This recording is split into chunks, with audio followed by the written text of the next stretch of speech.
ठीक है, बिल्कुल सही है।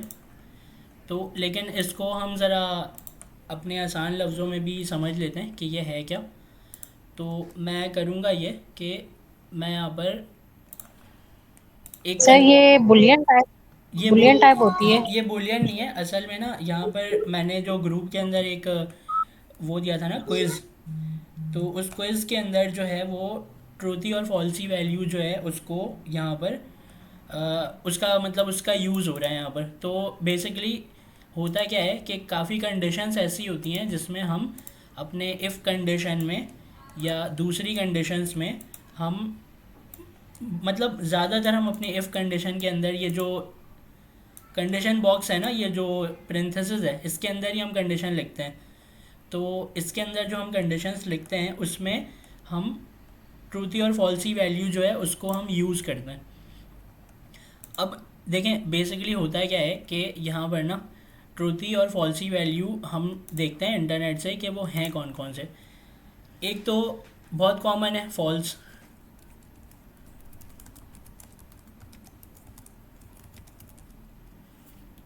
इन जावा स्क्रिप्ट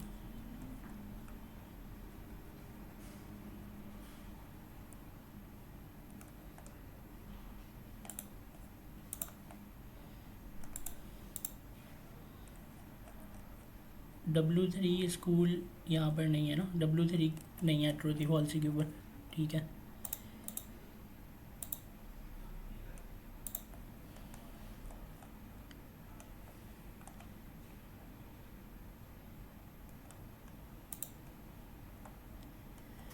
तो यहाँ पर ये एक वेबसाइट खुली है जिसमें ये कहते हैं कि falsy values a range of non boolean values that are treated as false in a boolean context. These includes false जो है वो फॉल्सी वैल्यू है, नल जो है वो फॉल्सी है, अनडिफाइंड फॉल्सी है, ज़ीरो फॉल्सी है, माइनस ज़ीरो फॉल्सी है, नॉट अ नंबर ये जो नैन होता है ना, नैन नॉट अ नंबर, ये फॉल्सी है, और एम्प्टी स्ट्रिंग भी फॉल्सी है। ठीक है। ये होता क्या है इसको हम ज़रा समझते हैं अपनी कंडीशन के ऊपर। मिसाल के तौर पे मैं यहाँ से एक एक करके उठाता हूँ, एक एक करके यहाँ से उठाता हूँ फॉल्सी वैल्यूज़, और वहाँ पर हम क्या करते हैं लगा लगा कर चेक करते हैं कि भाई ये है क्या, इसको समझते हैं। फॉल्स को मैं उठाता हूँ, ठीक है, और मैं अपनी प्रोग्रामिंग में आकर यहाँ पर मैं ये जो कंडीशन बॉक्स है ना, इस कंडीशन बॉक्स में मैं यहाँ पर लिख देता हूँ फॉल्स, जो मैं वहाँ से उठा कर लेकर आया हूँ। ठीक है। आप सबको ये बात समझ में आती है कि भाई एक इफ़ कंडीशन है, उसके अंदर जो उसकी पेरेंथेसिस है उसके अंदर फॉल्स लिख दिया, और करली ब्रेसेस के अंदर जो है मैं थोड़ी जगह बनाकर यहाँ पर लिख देता हूँ console डॉट लॉग, और इसके अंदर लिख देते हैं हेलो वर्ल्ड। ठीक है। तो अब मुझे ये बताएं कि सिर्फ इफ़ कंडीशन है, ऊपर कुछ भी नहीं है। ठीक है, ऊपर कुछ भी नहीं है, सिर्फ इफ़ कंडीशन हमने लिखा है अपनी टाइप स्क्रिप्ट की पूरी फाइल में। तो अब मुझे ये बताएं कि आप लोगों को मेरी स्क्रीन क्लियर है। यस जी, सर। क्लियर है। तो ये हेलो वर्ल्ड जो है वो प्रिंट होना चाहिए टर्मिनल में।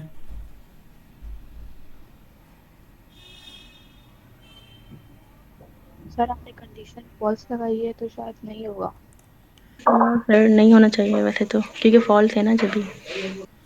और कितने लोग कहते हैं कि कंडीशन फॉल्स है इसलिए ये प्रिंट नहीं होगा। फॉल्स होता है तो कंडीशन प्रिंट नहीं होती है, लेकिन उसकी थोड़ी सी एंड या फिर और से रिलेट नहीं होता। सर प्रिंट होगा शायद। प्रिंट होगा। ठीक है। मैं भी आपके साथ ही हूँ। आप कह रही हैं प्रिंट होगा, मैं भी कह रहा हूँ प्रिंट होगा। ठीक है। और नाज़िया इमरान ने ये बात कही है कि एक मतलब कंडीशनल स्टेटमेंट आपने कहा है या कि आपने एंड ऑपरेटर का कुछ कहा है, तो यहाँ पर हम ऑपरेटर्स यूज़ नहीं कर रहे अभी। अब यहाँ पर किसी भी किस्म का ऑपरेटर यूज़ नहीं हो रहा। ये जो राउंड ब्रैकेट है ना, मैं कर्ली ब्रेसेस भी नीचे ले आता हूँ ऐसा यहाँ पर। अब हमारे पास इस कर्ली ब्रेसेस के अंदर वो कोड लिखा जाएगा जो हमें टर्मिनल में चलाना है, और ये जो हमारा ये है ना राउंड ब्रैकेट, ये है हमारी, इसको हम बोलेंगे कंडीशन बॉक्स। ठीक है, तो इफ़ की कंडीशन जो भी हम लगाएंगे वो हम लगाएंगे अपने इस पेरेंथेसिस के अंदर, जिसको मैं बोल रहा हूँ कंडीशन बॉक्स। अब इस कंडीशन बॉक्स का काम क्या होता है कि ये आपकी कंडीशंस को चेक करता है कि वो ट्रू है या नहीं है। मिसाल के तौर पे अगर मैं यहाँ पर लिखूँ 2 इज़ इक्वल टू 2, तो ये कंडीशन जो है ये ट्रू है या फॉल्स है, आप ये बताएं। जी सर, ये ट्रू है। ठीक है, तो सर ट्रू है। जैसे ट्रू है। जैसे आपने अपने माइंड के अंदर कैलकुलेशन की ना, जैसे आपके आपके माइंड में कैलकुलेशन हुई कि भाई 2 जो है वो 2 के बराबर है, वैसे ही इस कंडीशन बॉक्स के अंदर भी कैलकुलेशन होती है कि 2 जो है वो 2 के बराबर है या नहीं है। अगर मैं यहाँ पर लिख दूँ 2 इज़ इक्वल टू 0, तो टाइप स्क्रिप्ट तो पहले ही हमें एरर दे देगा, अनइंटेंशनल वाला। लेकिन अब आपको पता है कि 2 इज़ नॉट इक्वल टू 0। ठीक है, तो आपको भी इस बात का पता है, वैसे टाइप स्क्रिप्ट को भी इस बात का पता है कि भाई 2 इज़ नॉट इक्वल टू 0, ये कंडीशन फॉल्स लगा दी है हमने। अब जब ये कंडीशन फॉल्स है तो इसका रिजल्ट क्या आएगा, 2 ट्रिपल इक्वल 0 का रिजल्ट क्या आएगा, फॉल्स आएगा। फॉल्स आ फॉल्स जाए आएगा। फॉल्स आ जाएगा। ठीक है, तो हमें ये बात समझ में आ गई कि ये जो कंडीशन बॉक्स है इसके अंदर कंडीशन चेक होती है, और कंडीशन चेक होने के बाद या तो उसका रिज़ल्ट ट्रू आता है या उसका रिज़ल्ट फॉल्स आता है ना। तो आपने जी देखा सर। 2 इज़ इक्वल टू 2 जब हमने किया तो वो था ट्रू, ट्रू। वो था ट्रू। अब जो हमने 2 इज़ इक्वल टू 0 किया तो वो हो गया फॉल्स। तो एट द एंड ट्रू और फॉल्स के ऊपर ही कहानी घूम रही है। ठीक है, तो यहाँ पर हो ये रहा है कि ये जो ट्रू और फॉल्स है ना, इससे रिलेटेड कंडीशंस को जी सर। ट्रू करने के लिए और फॉल्स करने के लिए हमारे पास कुछ ट्रूथी और फॉल्सी वैल्यूज़ होती हैं। और वो वैल्यूज़ क्या हैं, एट दी एंड कर देखें, नाम जो है ना वो थोड़ा सा स्टाइलिश है। ठीक है, उसके अंदर चीज़ें भी कुछ अलग अलग सी रखी हुई है जो हमने इससे पहले नहीं देखी। मिसाल के तौर पे एम्प्टी स्ट्रिंग, आपको नहीं पता कि भाई अगर मैं एम्प्टी स्ट्रिंग उठाकर, आप मतलब आपकी कन्फ्यूजन ये है कि अगर मैं इसके अंदर एम्प्टी स्ट्रिंग रख दूंगा तो आपको नहीं पता कि ये ट्रू होगा या फॉल्स होगा, या ये कंडीशन जो है एम्प्टी स्ट्रिंग क्या होगी। तो इससे पहले हमने ये नहीं देखा। तो ट्रूथी और फॉल्सी जो वैल्यूज़ होती हैं ना कुछ अलग सी, उन सब का भी एट दी एंड रिजल्ट क्या आता है, या तो ट्रू आता है या फॉल्स आता है ना। तो जी सर। फॉल्सी वैल्यूज़ जितनी भी हैं उसका आंसर क्या आएगा, फॉल्स आएगा, हमें पता है। तो अगर मैं यहाँ पर लिख दूँ फॉल्स, तो मुझे बताएं ये टर्मिनल में प्रिंट होगा, नहीं सर, नहीं होगा। ये टर्मिनल में प्रिंट नहीं होगा। आप सबको ये बात समझ में आती है ना। जी सर। जी सर। अच्छा, तो मैं ये कह रहा हूँ कि जी सर। मैं इसको एक दफ़ा चला भी लेता हूँ।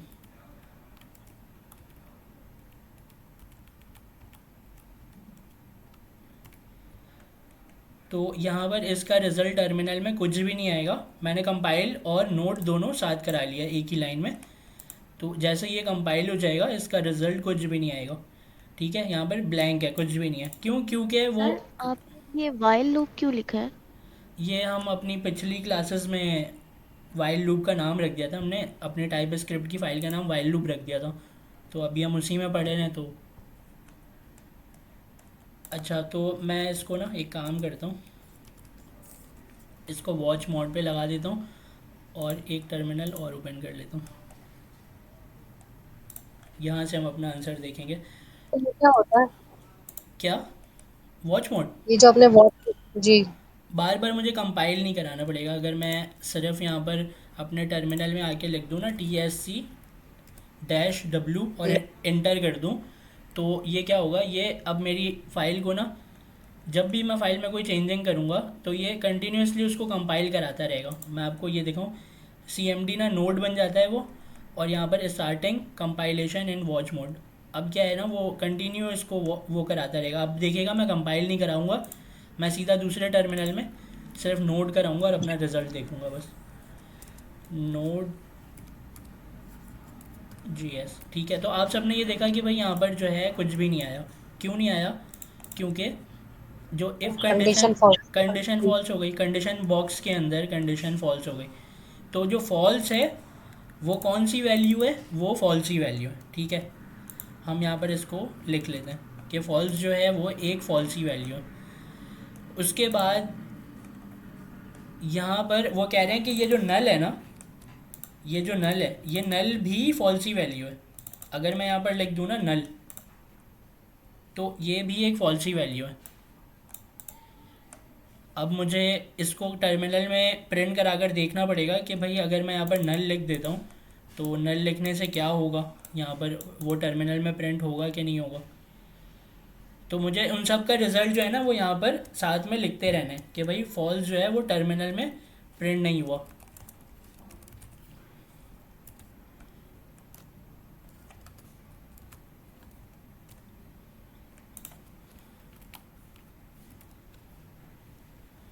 इसका इसका सर मतलब जिनकी कंडीशन फॉल्स होगी वो फॉल्स ही वैल्यू होंगी और जिसकी उनका टर्मिनल में प्रिंट नहीं होगा। एग्जैक्टली मैं यही कहना चाह रहा हूँ आपसे। अभी मैंने नोट कराया है दोबारा, तो जैसे ही मैंने नोट कराया तो आपने यहाँ पर रिज़ल्ट देखा क्या आया।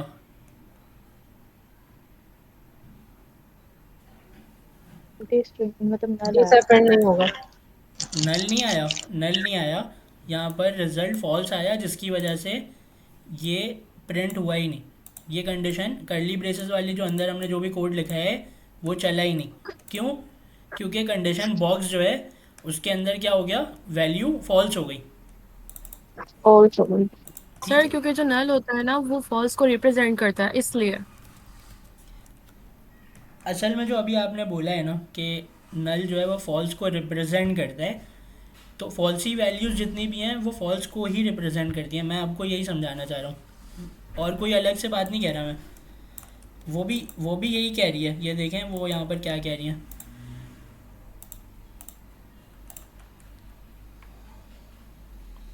ये जो मोहतरमा है ना रबील ज़हीर, ये यही कह रही हैं कि भाई फॉल्सी वैल्यूज़ जो है encompass a range of non boolean values that are treated as false. तो ये भी यही कह रही हैं कि वो किसको रिप्रेजेंट करता है, फॉल्स को रिप्रेजेंट करता है इन अ बूलियन कॉन्टेक्स्ट।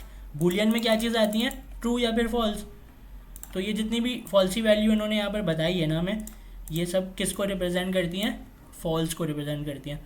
तो अगर मैं यहाँ पर अनडिफाइन उठा लूँ, यहाँ से अनडिफाइन उठा लूँ, अब तो जल्दी जल्दी आप लोग बता सकते हैं ना कि ये टर्मिनल में प्रिंट होगा कि नहीं होगा, बताएं। नहीं होगा सर। सर हमने वो लिस्ट ऑलरेडी देख ली है, जितने भी इसमें थे नहीं होंगे। जितने भी उसमें है नहीं होंगे। ठीक है, आप लोग जो हैं इंटेलिजेंट है, आपको अब पता चल गया है कि हमारी फॉल्सी वैल्यूज़ जो हैं वो प्रिंट नहीं का होती। मतलब क्या है सर? सर ये NaN का मतलब क्या है? एन एन मतलब not a number. Minus minus के साथ कोई डिजिट है, जीरो लिखा हुआ है, इसको करके दिखाइए ये कंडीशन स्टेटमेंट क्या है, कैसे डिफाइन की इन्होंने। तो सर -0 की बजाय अगर हम जैसे -1 -2 लिख दें तब भी नहीं होगी प्रिंट। -1 -2 जो है वो तो एक वैल्यू है। मिसाल के तौर पे अगर मैं यहाँ पर आपको बोलूँ ना कि भाई इफ़ की कंडीशन के अंदर अगर मैं -0 लिख दूँ, तो ये जो है वो बता रहे हैं कि भाई -0 जो है ना वो एक फॉल्सी वैल्यू है, तो आपका ये कोड ये नहीं चलाएगा, ये चलाने नहीं देगा, क्योंकि -0 जो है वो फॉल्स है, तो कर्ली ब्रेसेस का कोड नहीं चलेगा। इसको मैं देख लेता हूँ।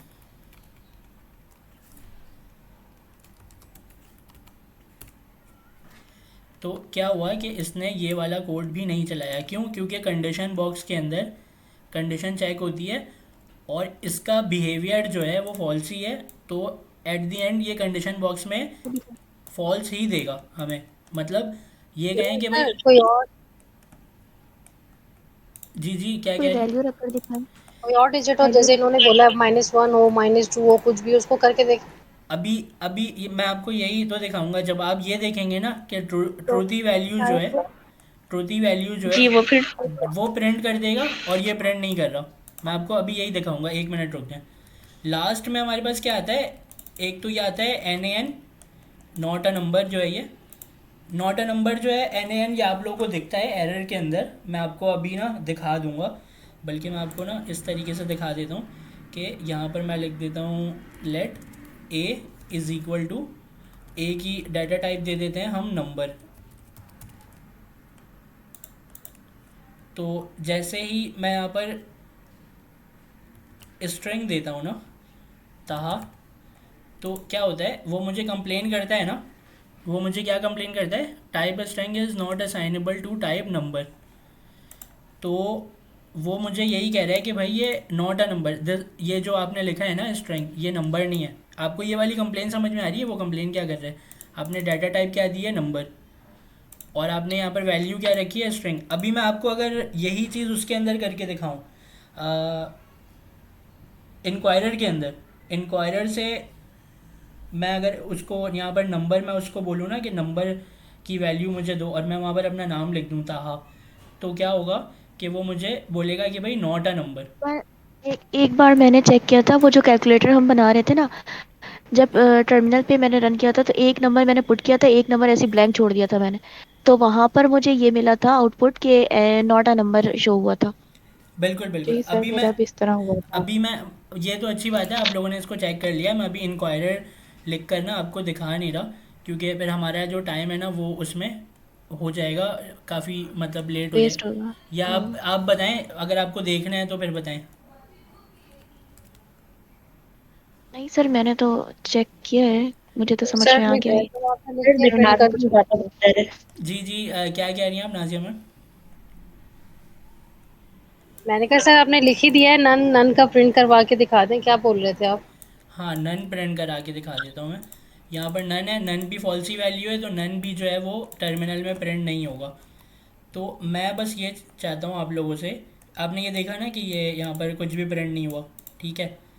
तो मैं आप लोगों से ये चाहता हूँ कि आप लोग ना इस चीज़ को अपने पास नोट कर लें कि भाई फॉल्सी वैल्यूज़ जो है ना वो कौन कौन सी होती हैं,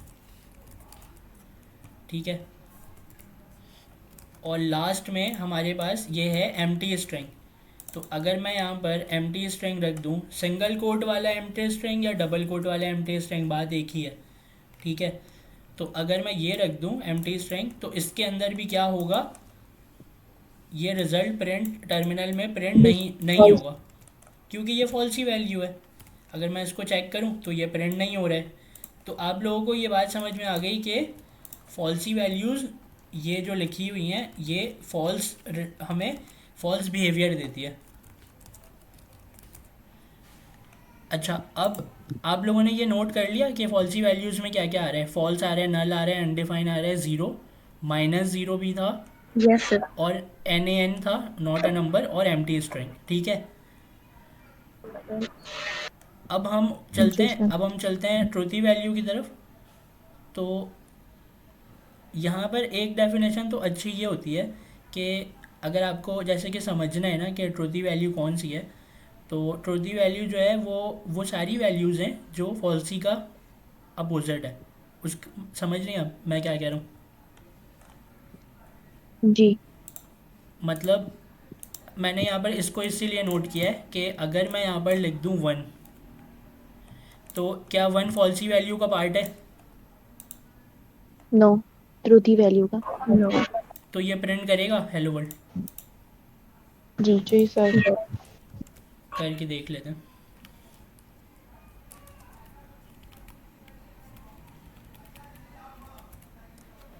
हेलो वर्ल्ड आया?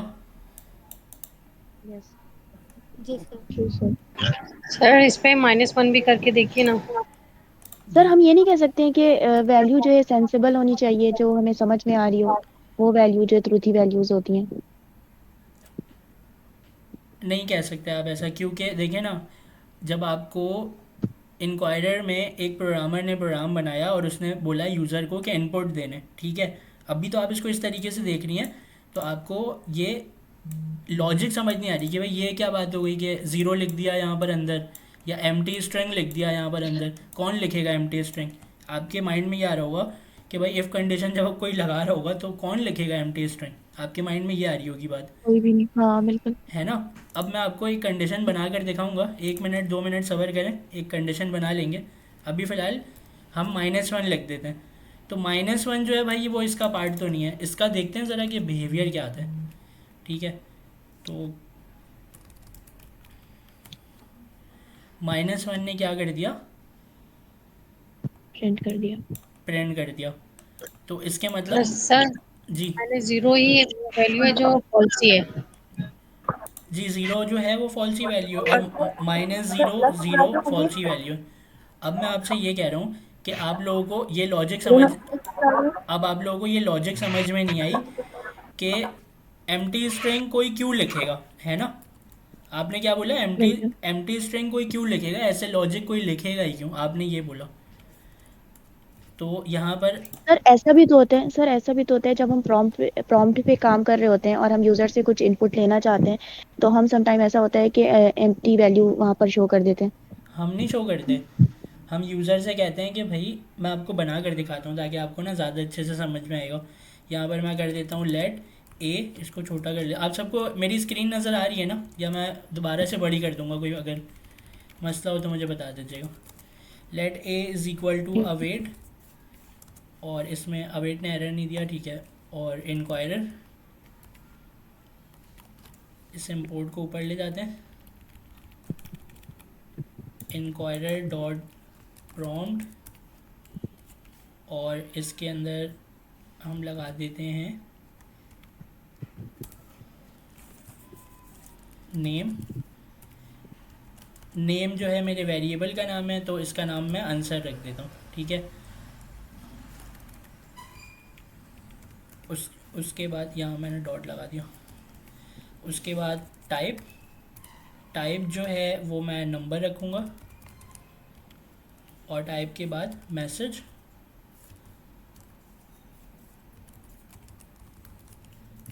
मैसेज जो है मैं रखूँगा इंटर का नंबर। ठीक है। मैंने लिख दिया इंटर समथिंग। अब क्या है, ये जो है आपको बताया कि मेरे उसमें कमांड प्रॉम्प्ट के ऊपर जो है वो शो एक सवाल बनकर आ जाएगा कि भाई इंटर समथिंग आ जाएगा, और वो मुझसे कह रहे हैं कि कुछ भी इंटर करो, लेकिन कौन से टाइप की वैल्यू इंटर करो, नंबर टाइप की वैल्यू इंटर करो। तो मैं इसको क्या करता हूँ, मैं अपने इफ़ कंडीशन को जो है ना पहले फॉल्स कर लेता हूँ, ताकि इफ़ कंडीशन जो है मैं डिस्टर्ब ना करे। इसको मैं ज़ीरो लिख देता हूँ। अभी हमारे पास एक सवाल आएगा, सिर्फ एक सवाल आएगा हमारे पास। तो मैं यहाँ पर इसको नोट करा, पहले क्लीन करता हूँ इसको CLS, और यहाँ पर एक सवाल मुझे मिलेगा इंटर समथिंग, ठीक है। तो सबसे पहले तो अगर मैं यहाँ पर ताहा लिख दूँ तो, और मैं इंटर करूँ, तो यहाँ पर वो मुझे क्या लिख कर दे रहा है, not a number, not a number. NaN लिख कर दे रहा है, नॉट अ नंबर। तो ये वाली बात तो मुझे समझ में आ गई कि भाई NaN जब भी वो लिख कर देगा तो उसके मतलब क्या है, नॉट अ नंबर। उसको क्या चीज़ चाहिए था, नंबर चाहिए था, और मैंने उसको स्ट्रिंग की वैल्यू दे दी। तो क्या हुआ कि उसने बोला कि भाई this is not a number, तो उसकी शॉर्ट फॉर्म क्या है, नॉट अ नंबर, NaN, ठीक है। ये बात हमें अभी समझ में आ गई। ये कन्फ्यूजन आपकी NaN वाली समझ में आ गई कि ये NaN जो है वो कहाँ पर आ सकता है। आपने यूज़र को बोला ना भाई कि अपनी एज बताओ, ठीक है। आपने बोला कि टेल मी योर एज। अब वो एज जो है वो नंबर में देना था, उसने बता दिया कि भाई 26, TWENTY6 अब कोई बेवकूफ़ी होगा ऐसे लिखेगा, लेकिन उसने लिख दिया, ठीक है। तो अब जब लिख दिया तो उसको एक एरर मिला ना कि भाई NaN नॉट अ नंबर। तो ये आपको समझ में आई कि NaN जो है वो कहाँ पर आता है, जहाँ पर नंबर की रिक्वायरमेंट हो और रिजल्ट में नंबर ना मिले, आपको क्या मिल जाए, दूसरी डाटा टाइप, जैसे कि ट्रू मिल जाए आपको, या फिर वो मिल जाए स्ट्रिंग मिल जाए, तो नॉट अ नंबर वहाँ पर आता है। NaN क्लियर है ना। जी सर क्लियर है। अच्छा, अब क्या है कि हम यहाँ पर ये देख रहे थे कि भाई इफ़ की कंडीशन के अंदर, इसको मैं थोड़ा ऊपर कर लेता हूँ। हम ये देख रहे थे कि इफ़ की कंडीशन के अंदर कोई एम्प्टी स्ट्रिंग क्यों रखेगा, ठीक है। तो मैं यहाँ पर नीचे देखें क्या लिख रहा हूँ मैं, आप यहाँ पर देखिएगा कि मैं लिख क्या रहा हूँ। यहाँ पर मैंने ये A लिखा, यहाँ से A कॉपी कर लिया, ठीक है, डॉट लगाकर मैंने यहाँ पर अपने वेरिएबल का नाम जो मैंने रखा है ANS वो कॉपी कर लिया। अब जब यूज़र जो है वो उसके पास ये सवाल बनकर हमारे टर्मिनल में आएगा एंटर समथिंग, तो वो जो भी जवाब देगा नंबर में देगा, और वो नंबर जो है वो मेरी A.ANS के अंदर आकर स्टोर हो जाएगा।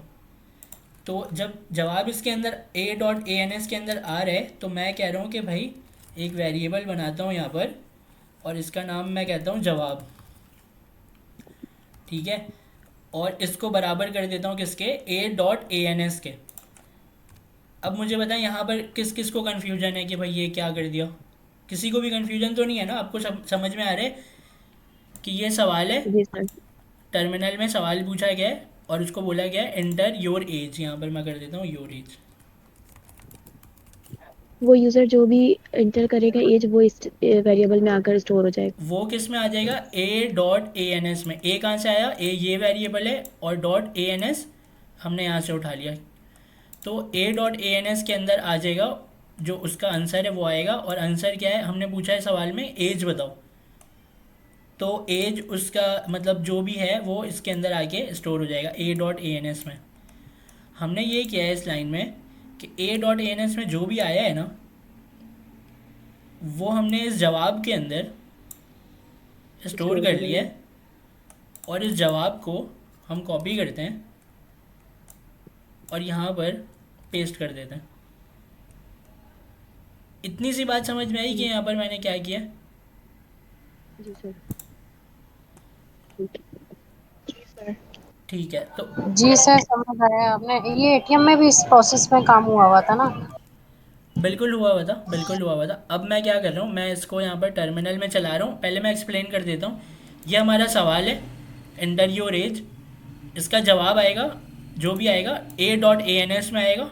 A.ANS हमने कहाँ से उठाया, ए ये है, ANS ये है, तो A.ANS के अंदर हमारा जवाब आएगा यूज़र से। उसको हमने जवाब के वेरिएबल में स्टोर कर लिया, और वो जो जवाब है, ये जो जवाब है इसको हमने यहाँ पर लिख दिया। मैं आपको ये एक्सप्लेन कर रहा हूँ कि एम्प्टी स्ट्रिंग जो है ना, जो यहाँ पर not a number, not a number के नीचे जो लिखा हुआ है यहाँ पर एम्प्टी स्ट्रिंग, जो प्रिंट नहीं हुआ था, क्यों, जो फॉल्सी वैल्यू है। अब आप देखिएगा कि यहाँ पर होता क्या है। जब मैं इसको चलाऊँगा ना तो वो मुझसे पूछेगा एंटर योर एज। जब मैं इसको 26 लिखूँगा और एंटर करूँगा तो ये हेलो वर्ल्ड प्रिंट करके मुझे दे देगा। ठीक है, ये बात आप सबको समझ में आई? आपको पहले से पता भी थी ये बात कि भाई इस तरीके से करेंगे तो रिज़ल्ट प्रिंट हो जाएगा। मतलब सर ये कि अगर डाटा स्ट्रिंग डाटा डाटा वो जो हमारा मैच होगा स्ट्रिंग, तो आंसर मिलेगा हमें, यानी कंसोल हो जाएगा प्रिंट पे। बिल्कुल बिल्कुल बिल्कुल, यहाँ पर यही तो हुआ है। सवाल पूछा, जवाब मिला A.ANS में। जवाब को हमने जवाब के वेरिएबल में भी स्टोर करा दिया, और उस जवाब को हमने कंडीशन में लिख दिया। अब मैं आपको देखें, अब मैं आपको क्या सर बोल, जी जी जी, डॉट का काम करता है वैसे, जैसे आपने ऊपर भी लिखा 10 में, मतलब प्रॉम्प्ट से पहले, और अभी A.आंसर। सर ये डॉट का मतलब बहुत जगह भी यूज हुआ है वैसे, नंबर केसिंग में भी सर ने आई थिंक यूज किया था, तो ये डॉट का क्या मतलब होता है? डॉट कुछ भी नहीं होता। डॉट जो है, डॉट से कंफ्यूज मत हो आप। देखें, एक वेरिएबल होता है, वेरिएबल कह रहा हूँ, एक ऑब्जेक्ट आपने बनाया है, मिसाल के तौर पे लेट OBJ के नाम से एक ऑब्जेक्ट बना लेते हैं। ठीक है, इस ऑब्जेक्ट के अंदर अगर आप लिखते हैं ना कि नेम इज इक्वल टू ताहा,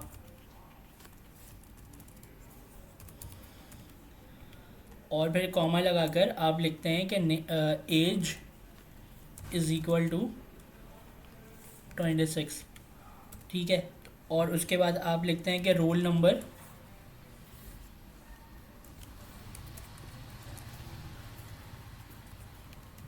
इज इक्वल टू,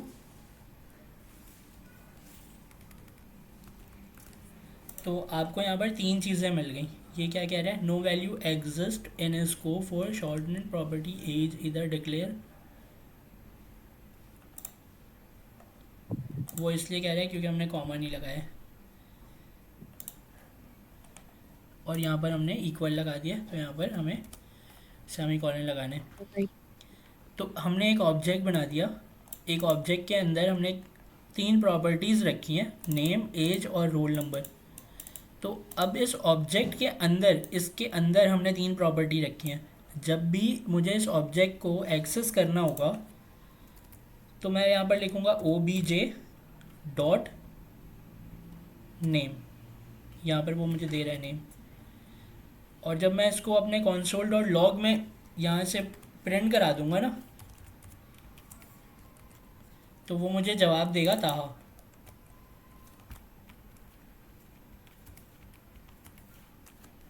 वो मुझे क्या आंसर ला के दे रहा है टर्मिनल में, ताहा। ठीक है, अब आप देखें यहाँ पर मैं क्या कर रहा हूँ, obj डॉट एज, यहाँ पर एज कर देता हूँ मैं, तो वो मुझे क्या जवाब ला कर देगा 26। अब मैं यहाँ पर कर दूँ रोल नंबर, एज को यहाँ से हटाता हूँ, डॉट के बाद मैं लिख देता हूँ रोल नंबर, तो वो मुझे रोल नंबर बता देगा 000111।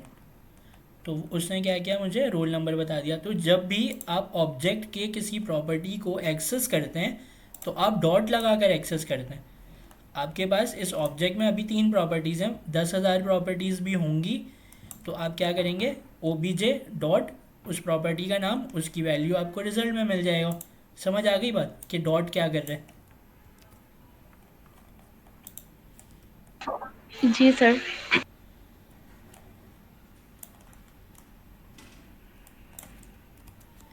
अच्छा, हम वापस आ जाते हैं अपनी उस कन्फ्यूजन के ऊपर।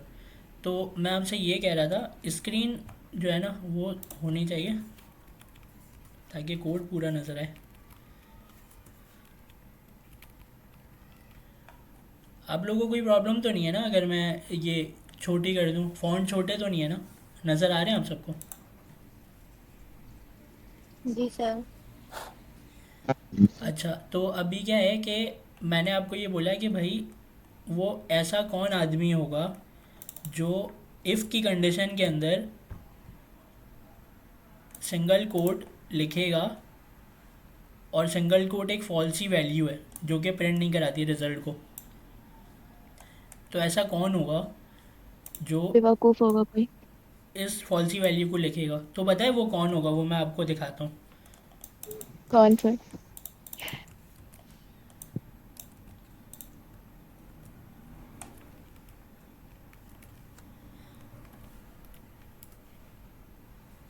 जब यहाँ पर प्रॉम्प्ट ने पूछा कि एंटर योर एज और उस बंदे ने एंटर कर दिया, तो जैसे उसने एंटर किया तो यहाँ पर ANS के अंदर क्या आया? नॉट अ नंबर है। नॉट अ नंबर आ गया। चलें, नॉट अ नंबर, यहाँ पर जो नॉट अ नंबर है वो भी फॉल्सी वैल्यू है, वो भी इसके अंदर मतलब क्या बनकर आ गई कि वो फॉल्सी वैल्यू है, तो वो कंडीशन को प्रिंट नहीं कराएगी। मैं आपसे ये कह रहा हूँ कि एम्प्टी स्ट्रिंग जो है ना, आपको प्रॉम्प्ट याद है? प्रॉम्प्ट याद है आपको जो हमने HTML की मदद से बनाया था? जी सर, वेब पेज में ऊपर से आया था। वेब पेज वगैरह वाले में, में भी। हाँ वेब पेज में। तो उसमें हमने एक कंडीशन लगाई थी ना कि प्रॉम्प्ट जब तक बराबर हो किसके, एम्प्टी स्ट्रिंग के, प्रॉम्प्ट जी जब सर। जब तक बराबर एम्प्टी स्ट्रिंग के। अब आप ये कंसिडर करें कि आपको रिप्लाई में जो है ना वो ANS में एम्प्टी स्ट्रिंग मिल रहा है और आपने उस ANS को जवाब के वेरिएबल में क्या किया, स्टोर करा लिया, और उस जवाब में क्या आ रहा है, एम्प्टी स्ट्रिंग आ रहा है।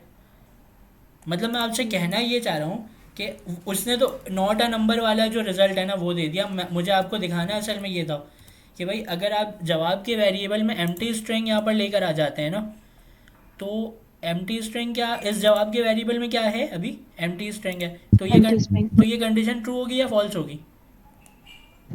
ये फॉल्स होगी। क्योंकि एम्प्टी स्ट्रिंग है।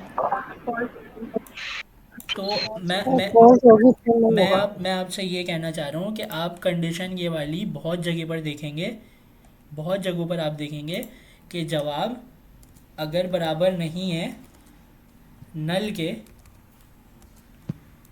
n%, जवाब अगर बराबर नहीं है एम्प्टी स्ट्रिंग के n%, जवाब अगर बराबर नहीं है नल हो गया, एम्प्टी स्ट्रिंग हो गया, और हम क्या दे सकते हैं इसमें, not a number, undefined. Undefined भी दे सकते हैं। मतलब ये कंडीशन उस वक्त चलेगी जब नल भी हो ना हो, एम्प्टी स्ट्रिंग भी ना हो और अनडिफाइंड भी ना हो। जब ये तीनों कंडीशन ट्रू हो जाएगी कि भाई खाली भी नल भी नहीं है, खाली भी नहीं है और अनडिफाइंड भी नहीं है, तब तो ये कंसोल डॉट लॉग प्रिंट हो जाएगा। इसके मतलब ये हुआ हमने एक ऐसी कंडीशन इस कंडीशन बॉक्स के अंदर लिख दी कि यूज़र को लाजमी डाटा जो है वो पुट करना पड़ेगा। लेकिन ये सर सारी कंडीशन फॉल्स ही है ना। ये सारी कंडीशन फॉल्स ही हैं, लेकिन डिफरेंट डिफरेंट टाइप की फॉल्स ही हैं। मतलब ये तमाम कंडीशंस जो है ना, जैसे कि नल भी नहीं होगा, ये भी चेक करेगा कि भाई जवाब नल तो नहीं है, उसके साथ ये भी चेक करेगा कि एम्प्टी स्ट्रिंग तो नहीं है, उसके साथ ये भी चेक करेगा कि अनडिफाइंड सर तो एक नहीं है। बात बोलूं, जी बताएं। सर एक बात बोलूं, ये एम्प्टी स्ट्रिंग वाला जो है ना, ये एक कर हाँ, दिखाएं, जैसे आपने नैन का किया है ना, इसी तरह इसका करके दिखाएं। सर ये कंडीशन तो ट्रू होगी ना।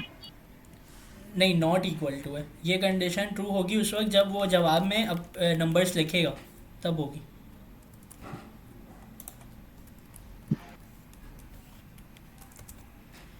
भाई मैं आपको समझाने के लिए इस तरीके से लिख दे रहा हूँ कि जवाब जो है ना उसको मैंने बराबर कर दिया एम्प्टी स्ट्रिंग के, ठीक है, और कंडीशन बॉक्स में जो है वो मैंने लिख दिया कि भाई जवाब यहाँ सर पर। यहाँ पर यही रहने देना, ए डॉट एन आंसर। मैं वहाँ से असल में वहाँ से ना, देखें नंबर जो है ना वहाँ पर उसको मुझे स्ट्रिंग करना पड़ेगा। इसमें लिखते हैं इनपुट, इसमें लिखते हैं इनपुट, और इसमें यहाँ पर लिख देते हैं नेम, और इसको यहाँ पर लिख देते हैं a.ans। सही। तो यहाँ पर क्या होगा कि मैं अगर वहाँ पर एंटर करूँगा तो एम्प्टी स्ट्रिंग वापस आएगा, और एम्प्टी स्ट्रिंग जो है वो इस जवाब के अंदर वापस आएगा, स्टोर होगा, और यहाँ पर एम्प्टी स्ट्रिंग आएगा। फिर यहाँ पर कंडीशन बॉक्स में कंडीशन चेक होगी कि भाई एम्प्टी स्ट्रिंग जो है वो फॉल्सी वैल्यू है, तो ये प्रिंट नहीं होगा। ऐसा ही होना चाहिए, हम देख लेते हैं।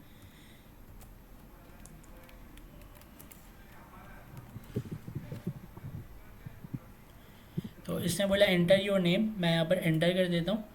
तो क्योंकि एम्प्टी स्ट्रिंग वापस आया है, तो एम्प्टी स्ट्रिंग वापस आने की वजह से यहाँ पर कुछ भी कुछ भी प्रिंट नहीं होगा। प्रिंट नहीं हुआ। तो जो आप मतलब समझना चाह रही थी ना, जो मैं समझाना चाह रहा था वो यही समझाना चाह रहा था आपको कि भाई यूज़र अगर आपको इस तरीके से दे रिटर्न में एम्प्टी स्ट्रिंग, तो एम्प्टी स्ट्रिंग अगर आप डायरेक्ट भी लिख देंगे ना, तो क्या होगा, वो जवाब अगर एम्प्टी स्ट्रिंग के बराबर है तो फॉल्सी वैल्यू जो है वो कंसिडर होगी। यहाँ पर मुझे लग रहा है आप लोग कंफ्यूज हो रहे हैं, लेकिन होने की ज़रूरत नहीं है। एम्प्टी स्ट्रिंग हमने ऊपर अभी पढ़ा है कि भाई वो फॉल्सी वैल्यू का पार्ट है, और जब भी कंडीशन बॉक्स में फॉल्सी वैल्यू आएगी तो क्या होगा कि अच्छा सर, हम टाइप में क्या क्या लिख सकते हैं यहाँ पर, इनपुट और इसके अलावा? यहाँ पर टाइप में आप लिख सकते हैं कंफर्म लिख सकते हैं, इनपुट लिख सकते हैं, लिस्ट लिख सकते हैं, और एक्सपेंड लिख सकते हैं। हाँ, ये सब और भी हैं, मतलब मैंने इतना देखा है। सर कंफर्म का मतलब?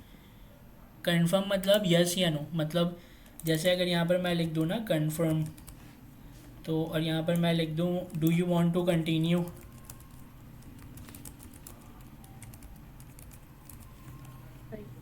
ठीक है। तो वो जवाब में आपसे यस या नो पूछता है। वो आपको ये कहता है कि यहाँ पर do you want to continue के बाद ये वाई और एन देता है आपको, तो आप यहाँ पर यस लिख दें तो क्या होगा, ट्रू हो जाएगा। अगर आप यहाँ पर नो लिख देंगे तो फॉल्स हो जाएगा। तो कंफर्म वाला जो इंक्वायरर है ना टाइप, वो यस या नो के ऊपर काम करता है, ये बूलियन टाइप है। अच्छा खैर, हम कहीं और ही निकल गए। तो आपको ये वाली बात समझ में आई, ट्रूथी फॉल्सी, जो मैं आपको यहाँ ऊपर से घुमा कर लेकर आया हूँ, और एक एक चीज़ मैंने आपको दिखाई है। उसके बाद फिर मैंने इंक्वायरर से दिखाया कि एम्प्टी स्ट्रिंग आ किस तरीके से रहे। अगर एक यूज़र गलती से एंटर कर दे तो क्या होगा, इस जवाब के वेरिएबल में क्या आ जाएगा, एम्प्टी स्ट्रिंग आ जाएगा। और एम्प्टी स्ट्रिंग आएगा तो वहाँ पर हमें कंडीशन लगानी है। अगर मैं यहाँ पर एक मैसेज लिख दूँ, अगर अगर मैं यहाँ पर एक मैसेज लिख दूँ, सुने मेरी मेरी बात सुने। अगर मैं यहाँ पर एक मैसेज लिखूँ कि यहाँ पर मैं लिख दूँ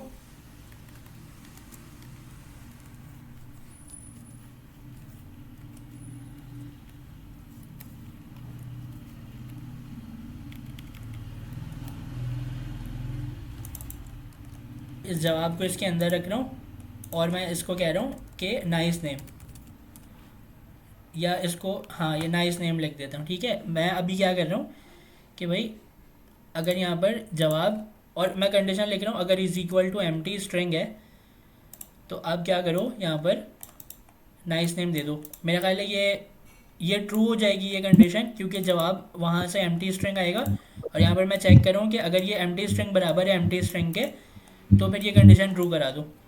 अब आप देखिएगा कि वो यूज़र जो है, वो यूज़र क्या कर रहा है, एंटर योर नेम में एंटर कर रहा है, और उसका नाम क्या आ गया, अब इस ए एन एस के अंदर, इस ए एन एस के वेरिएबल के अंदर क्या आ गया, एम्प्टी स्ट्रिंग आ गया। मतलब उसका नाम, उसने क्या बोला, मेरा नाम क्या है, एम्प्टी स्ट्रिंग है। इस जवाब के अंदर भी एम्प्टी स्ट्रिंग स्टोर हो गया। हमने यहाँ नीचे चेक किया कि भाई एम्प्टी स्ट्रिंग अगर बराबर हो ना एम्प्टी स्ट्रिंग के, तो आप उसको बता दो उसका नाम क्या आया वहाँ से, जवाब के वेरिएबल में उसका एम्प्टी नाम एम्प्टी स्ट्रिंग। तो अब ये कितनी कितनी अजीब सी बात हो गई कि नाइस टू मीट यू अगर मैं यहाँ पर लिख देता कि एम्प्टी स्ट्रिंग नाइस नेम, मतलब सर अजीब सा कॉन्सेप्ट हो गया ये तो।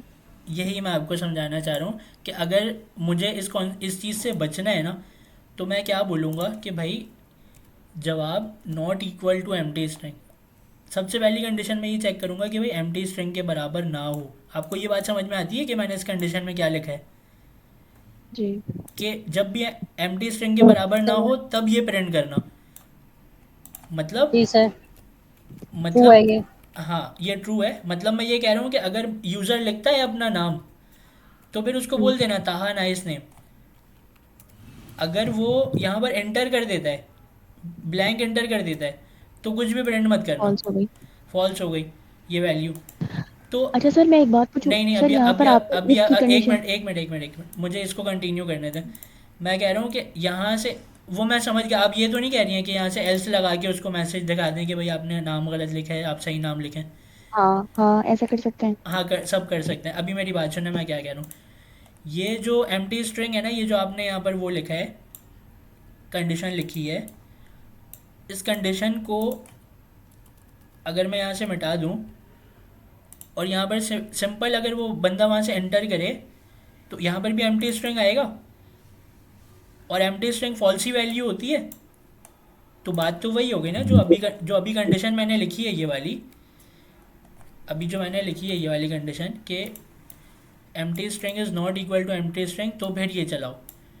तो ये कंडीशन हो या फिर ये कंडीशन हो, बात वही होगी। ये शॉर्टकट पड़ा थोड़ा हमें कि भाई एम्प्टी स्ट्रिंग अगर इसमें आएगा तो ये कोड चलेगा ही नहीं। और क्यों नहीं चलेगा, रीज़न क्या है, क्योंकि ये फॉल्सी वैल्यू है ना एम्प्टी स्ट्रिंग, इसलिए नहीं चलेगा।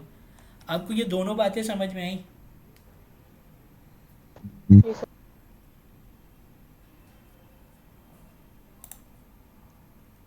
किस किस को ये बात समझ में आई है? क्या है ये? सर बात तो ये राहुल जी। समझ आ रही है, लेकिन आपने ये जो बनाया हुआ है इसमें तो एम्प्टी स्ट्रिंग कहीं डली भी नहीं है। मतलब किस में, आप इंक्वायरर में जब वो पर्सन आपको जवाब दे रहे, जब वो पर्सन आपको एंटर करके जवाब दे रहे, वो क्या कर रहे हैं, एंटर योर नेम। उसने सवाल पूछा एंटर योर नेम, उसको यहाँ पर नाम लिखना था, उसने नाम नहीं लिखा, उसने यहाँ पर एंटर कर दिया। तो जैसे ही वो एंटर किया तो इफ़ की कंडीशन जो है उसके अंदर क्या आ गया, एम्प्टी स्ट्रिंग आ गई। क्योंकि आपने ठीक है ठीक है ठीक है सर, समझ गई समझ गई। बिल्कुल, सबको ये बात समझ में आई, सबको ये बात समझ में आई। जी सर। जी सर। अच्छा, तो अब हम क्या करेंगे, अब हम समझेंगे कि भाई ट्रूथी वैल्यू जो होती है वो क्या होती है। तो आप लोग बताएं ट्रूथी वैल्यू क्या होती है, क्योंकि हमें जो फॉल्स के अगेंस्ट होती है, मतलब जो फॉल्स में नहीं होता सर है वो ट्रू। जिनको जवाब गेस में आता है, मतलब ट्रू में आता है, वो सारी ट्रू की वैल्यू होती है। बिल्कुल ये भी कह सकते हैं कि जिनका जवाब ट्रू आता है वो ट्रूथी वैल्यू होती है, और जिसका जवाब फॉल्स होता है वो फॉल्सी वैल्यू होती है। ट्रूथी वैल्यू को पहचानने के लिए हम शॉर्टकट ये रखते हैं कि भाई फॉल्सी वैल्यू याद कर लेते हैं कि फॉल्स क्या है, फॉल्सी है। नल क्या है, फॉल्सी है। अनडिफाइंड क्या है, फॉल्सी है। ज़ीरो क्या है, फॉल्सी है। न एन ए एन मतलब नॉट अ नंबर, फॉल्सी है। और उसके बाद एम्प्टी स्ट्रिंग फॉल्सी है। इसके अलावा जितनी भी हैं वो क्या है, ट्रूथी है। तो अब मुझे आप ये बताएं, इंक्वायरर मैं हटा दे रहा हूँ, इंक्वायरर का काम हो गया ख़त्म, जवाब का काम भी हो गया सर ख़त्म। हाइफन जीरो जो है वो भी ट्रूथ ही है। क्या क्या क्या, दोबारा बोले। हाइफन हाइफन जीरो जो है वो भी ट्रूथ ही है। हाइफन ज़ीरो नहीं है, माइनस ज़ीरो है, प्लस माइनस ओके वाले। माइनस जीरो जो हाँ, माइनस ओके माइनस ज़ीरो भी वो है, फॉल्सी वैल्यू है। सही। भाई देखें, मैं तो अपने घर से नहीं ला रहा ट्रूथी फॉल्सी बना के, वो कह रहे हैं तो हमें मानना पड़ेगा, क्योंकि वो ऑफिशियली कह रहे हैं अगर कि भाई फॉल्सी वैल्यूज़ ये सारी हैं, तो हम उनकी भी क्यों माने, हम ट्राई करेंगे ना। हम क्या करेंगे, हम ट्राई करेंगे कि भाई ये है भी कि नहीं है। तो हमने ये सब ट्राई किया, false, null, undefined, zero, minus zero, not a number और एम्प्टी स्ट्रिंग, सब ट्राई किया हमने, और हमें रिजल्ट मिला कि भाई वो सही कह रहा है। तो अब क्या है आपको, सर मतलब ये जो सात है, इन सात के अलावा बाकी सारे ट्रू की वैल्यू है। बाकी सारी ट्रूथी वैल्यू, मैं एक छोटा सा टेस्ट आप लोगों का लूँगा, ठीक है। तो यहाँ पर मैं लिख देता हूँ हेलो वर्ल्ड।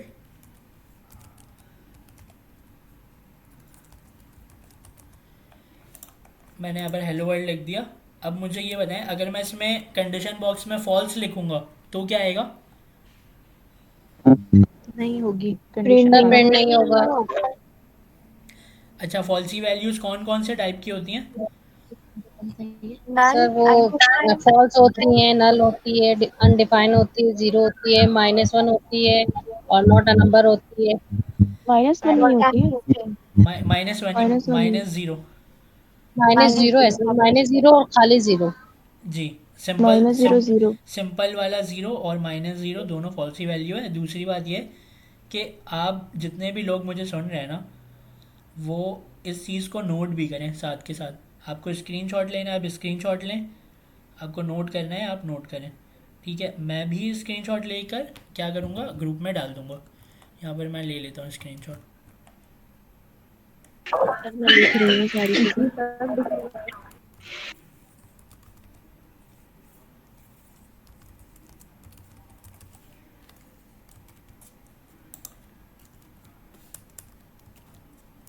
सर सर इसमें माइनस स्प्लाइस जीरो का मेंशन नहीं किया हुआ, वो भी मेंशन कर दें।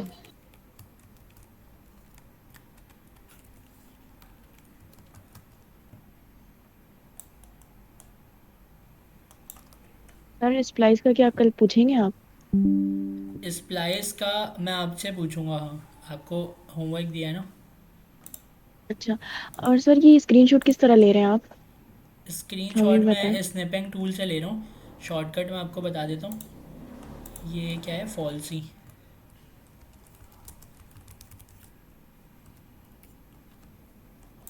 यहाँ पर आप स्टार्ट मेन्यू है ना, स्टार्ट मेन्यू में जाकर आप लिखेंगे ना स्नैपिंग,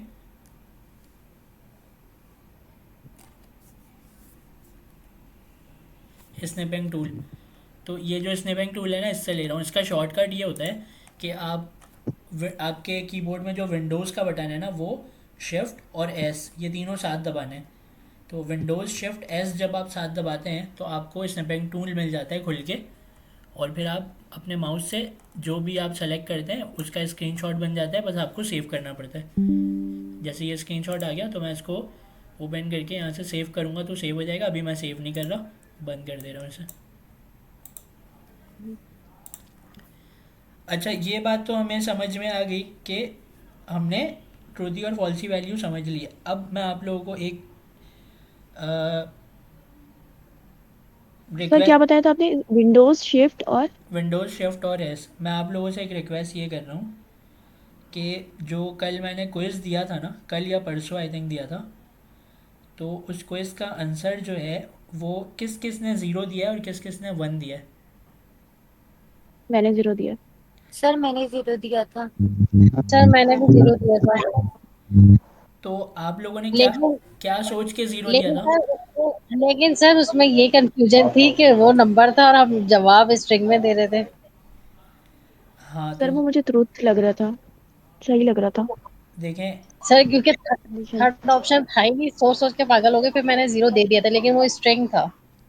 ज़ीरो को जब आप सिंगल कोट या डबल कोट में लिखेंगे तो वो क्या हो जाएगा? स्ट्रिंग हो जाएगा। सही हो इसमें जाएगा। वो एक वर्ड बन जाएगा, वो नंबर नहीं रहेगा, वो एक वर्ड बन जाएगा। जी। तो हमने अभी आपको वो ये सवाल ही नहीं दिया था। हमने अभी यही चीज़ पढ़ी है कि फॉल्सी वैल्यू अगर ना हो, ट्रूथी वैल्यू अगर हो, तो वो हम्म। कंडीशन ट्रू हो जाती है। तो वहाँ पर वही लिखा हुआ है, वहाँ पर ये लिखा हुआ था कि let x x is equal to, वहाँ पर लिखा हुआ था सिंगल 0। कोट के अंदर ज़ीरो। ठीक है, अब ये ज़ीरो क्या है? ये ज़ीरो नंबर नहीं है, ये ज़ीरो एक वर्ड बन चुका है। ठीक है, तो जब ये वर्ड बन गया तो मैंने बोला कि भाई एक्स यहाँ पर मैंने लिख दिया और मैंने बोला कि ये प्रिंट होगा कि नहीं होगा, हेलो वर्ल्ड। तो आपको सबसे पहले क्या देखना है, इस कंडीशन बॉक्स में लिखा हुआ है एक्स। तो जो ये एक्स है इसकी वैल्यू क्या है? इसकी वैल्यू जो है वो है ज़ीरो सिंगल कोट के अंदर, मतलब ये स्ट्रिंग टाइप है। तो क्या ये फॉल्सी वैल्यू की कंडीशन से मैच कर रहे हैं? किसी भी फॉल्सी वैल्यू कंडीशन से मैच कर रहे हैं? जी सर। तो ये ज़ीरो, ये जो है, ये कंडीशन बॉक्स में ये एक्स जो है ट्रू होगा या फॉल्स होगा? ट्रू होगा, ट्रू होगा। तो ये हेलो वर्ल्ड प्रिंट होकर आएगा। जी जी सर। बिल्कुल नहीं आएगा। सर। आएगा। वो होगा ना ट्रू तो फॉल्स। सर आएगा। आपने थर्ड ऑप्शन ही नहीं दिया था। थर्ड ऑप्शन नहीं है ना, दो ही हैं। देखें, ये प्रिंट होकर नहीं आएगा आपने बोला, तो हम इसको चेक करेंगे। सर आएगा। यहाँ पर हेलो वर्ल्ड प्रिंट होकर आ गया। अब रीज़न ये है कि यहाँ पर वो प्रिंट होकर क्यों नहीं आएगा, वो आप बताएं कि उसको क्यों नहीं आना चाहिए था यहाँ पर प्रिंट होकर। सर अगर वो स्ट्रिंग नहीं होता तो फिर स्ट्रिंग है। नहीं नहीं, स्ट्रिंग है। मैं सिर्फ उनसे पूछ रहा हूँ, नाजिया इमरान से, और कोई कोई भी जवाब ना जी दे। सर। आपके माइंड में ये चीज़ आई ना कि भाई ये प्रिंट होकर नहीं आएगा, तो मैं आपसे कह रहा हूँ, लेकिन सर आप क्लियर हो गए, क्योंकि वो अगर ये मैं सिंपल आपसे ये कह रहा हूँ कि भाई जब भी ऐसी कोई कंडीशन बनी तो आपको ये देखना था कि भाई ये वैल्यू ट्रूथी है या फॉल्सी है। ठीक है, तो ये एम्प्टी स्ट्रिंग तो नहीं है, इस एम्प्टी स्ट्रिंग के अंदर एक हाँ, लिखा हुआ है, कुछ ज़ीरो लिखा हुआ नहीं है, नहीं। वन लिखा हुआ है, टू लिखा हुआ है, तो ये क्या है? ट्रूथी वैल्यू है। जब ये वैल्यू ट्रूथी है तो फिर कंडीशन बॉक्स में ट्रू हो जाएगा, ये और ट्रू होगा तो कोड चल जाएगा। जी सर। सर मैं वो जल्दबाजी में बोल गई थी, बाद में नोट कर लिया था मैंने। अच्छा ठीक है, अब हमें ये वाली बात समझ में आ गई, सबको ये वाली बात समझ में आ गई, सबको क्लियर है बिल्कुल अच्छे से? तो सर हम लोगों का जवाब गलत है मतलब? जिन्होंने वन आंसर किया है उनका गलत है, जिन्होंने ज़ीरो किया उनका ठीक है, लेकिन आप सबका गलत है। उसकी वजह ये है क्यों? कि उसके पीछे जो कॉन्सेप्ट है ना, वो कॉन्सेप्ट वो आपको क्लियर नहीं। क्लियर नहीं था। अभी वो कॉन्सेप्ट क्लियर हो गया है, तो अब आपका आंसर सही है, उस वक्त सर हम गलत लोग था। मतलब तुक्का लगा रहे थे। तो तुक्का लगा रहे थे सर। तो यहाँ यहाँ पर मैं यही कह रहा हूँ कि आपको इस तरीके से भी चेक करना है कि बिहाइंड द सीन क्या चल रहा है, और आपके माइंड में जब ये चीज़ें आ जाएंगी ना, ये चीज़ें देखने लगेंगे आप लोग कि भाई वैल्यूज़ ट्रूथी है फॉल्सी है, या कंडीशन किस तरीके से ट्रू हो रही है या फॉल्स है, तो आपको क्या होगा, आपकी मतलब जावा स्क्रिप्ट की अंडरस्टैंडिंग और भी स्ट्रांग हो जाएगी, टाइप स्क्रिप्ट की मतलब और भी स्ट्रांग हो जाएगी। अच्छा, दूसरी बात ये कि हमें ये वाला जो टॉपिक है ट्रूथी फॉल्सी का, ये बिल्कुल क्लियर है। जी सर। जी सर क्लियर है। अच्छा, उसके बाद मैं ये कह रहा था कि हमने अपनी 3-4 दिन पहले की क्लास में एक चीज़ पढ़ी थी, ब्लॉग स्कोप। तो ब्लॉक स्कोप आप में से कोई बताना चाहेगा कि ब्लॉक स्कोप क्या था? जी सर, मैं बताऊं? जी जी, आप बताएं। सर, हम कर्ली ब्रैकेट्स के अंदर जो अपना कोड लिखते हैं, वो ब्लॉक स्कोप कहलाता है। उसका जो है रिजल्ट जो है वो, यानी उसके अंदर जो चीज़ होती है वो बाहर की चीज़ उस पर इफेक्टेड नहीं होती है। जैसे एक फादर का आपने बताया था, उसकी एक कहानी भी आपने सुनाई थी। एक फादर है और दो सन है। फादर की प्रॉपर्टी है, वो उसके सन उसके अंदर ब्लॉक स्कोप में।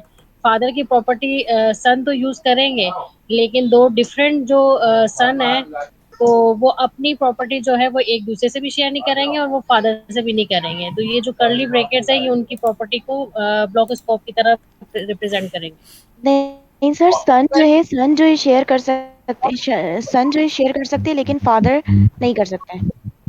अरे ऐसा था ना सर? नहीं नहीं, शेयर कर नहीं सकते हैं। फादर सर, जो नहीं सन सर, है ना, जो सन है वो अपनी फादर की प्रॉपर्टी यूज कर सकते हैं, बट जो फादर है वो हाँ अपने सन की प्रॉपर्टी यूज नहीं कर सकते। उनके जो सन है वो अपने नहीं। फादर को नहीं फादर देंगे। की प्रॉपर्टी को सन यूज कर सकते हैं, सन की प्रॉपर्टी को ना तो वो सन एक दूसरे से शेयर कर सकते हैं, ना वो फादर से शेयर करेंगे। एग्जैक्टली है। बिल्कुल सही है, बिल्कुल कर्ली सही। ब्रैकेट्स, इट्स मीन कर्ली यही बात बिल्कुल तो मैं सही। भी कह रही हूँ कि सन यूज कर सकते हैं, लेकिन फादर नहीं कर सकते। अरे भाई नहीं करेगा, वो सौतेला बेटा है, छोड़ें आप उसको। मेरी बात सुने, यहाँ पर स्कोप क्या होता है? कर्ली कर्ली ब्रेसेस जो हैं वो स्कोप होते हैं, ठीक है। अब कर्ली ब्रेसेस के अंदर, बल्कि कर्ली ब्रेसेस भी छोड़ें, अगर मैं आपको ये बोलूँ कि यहाँ पर मैं let a is equal to Taha कर दूँ, या नेम कर देते हैं, चलें, name is equal to Taha कर दूँ, तो और मैं इसको बोलूँ कि भाई कंसोल डॉट लॉग करा दो, तो ये क्या करेगा? ये लॉग करा देगा नेम को। जी सर। जी सर, करा देगा। अच्छा, तो मैं आपसे ये कह रहा हूँ कि अगर मैं इस कंसोल डॉट लॉग को ऊपर ले जाऊँ, तो अब ये प्रिंट कराएगा? No sir. क्यों नहीं नो कराएगा? सर, क्योंकि सर इसको वेरिएबल नहीं मिल रहा है ना, क्योंकि इसको वैल्यू नहीं मिल रही है। वैल्यू नहीं मिल रही है। वजह क्या है क्यों नहीं मिल रही? लिखी तो है हमने नीचे वैल्यू। सर सर नीचे क्योंकि है ना, ऊपर क्योंकि से नीचे होके आता है ना। और कोई बताना चाहेगा? ये अगर ब्लॉक स्कोप में होती है तो फिर ये उसके पास नहीं जाता। का काम कर सर रहा जो सर, ये वैल्यू अगर ब्लॉक स्कोप में होती तो कर्ली ब्रैकेट्स में होती तो इसको नजर आ जाती।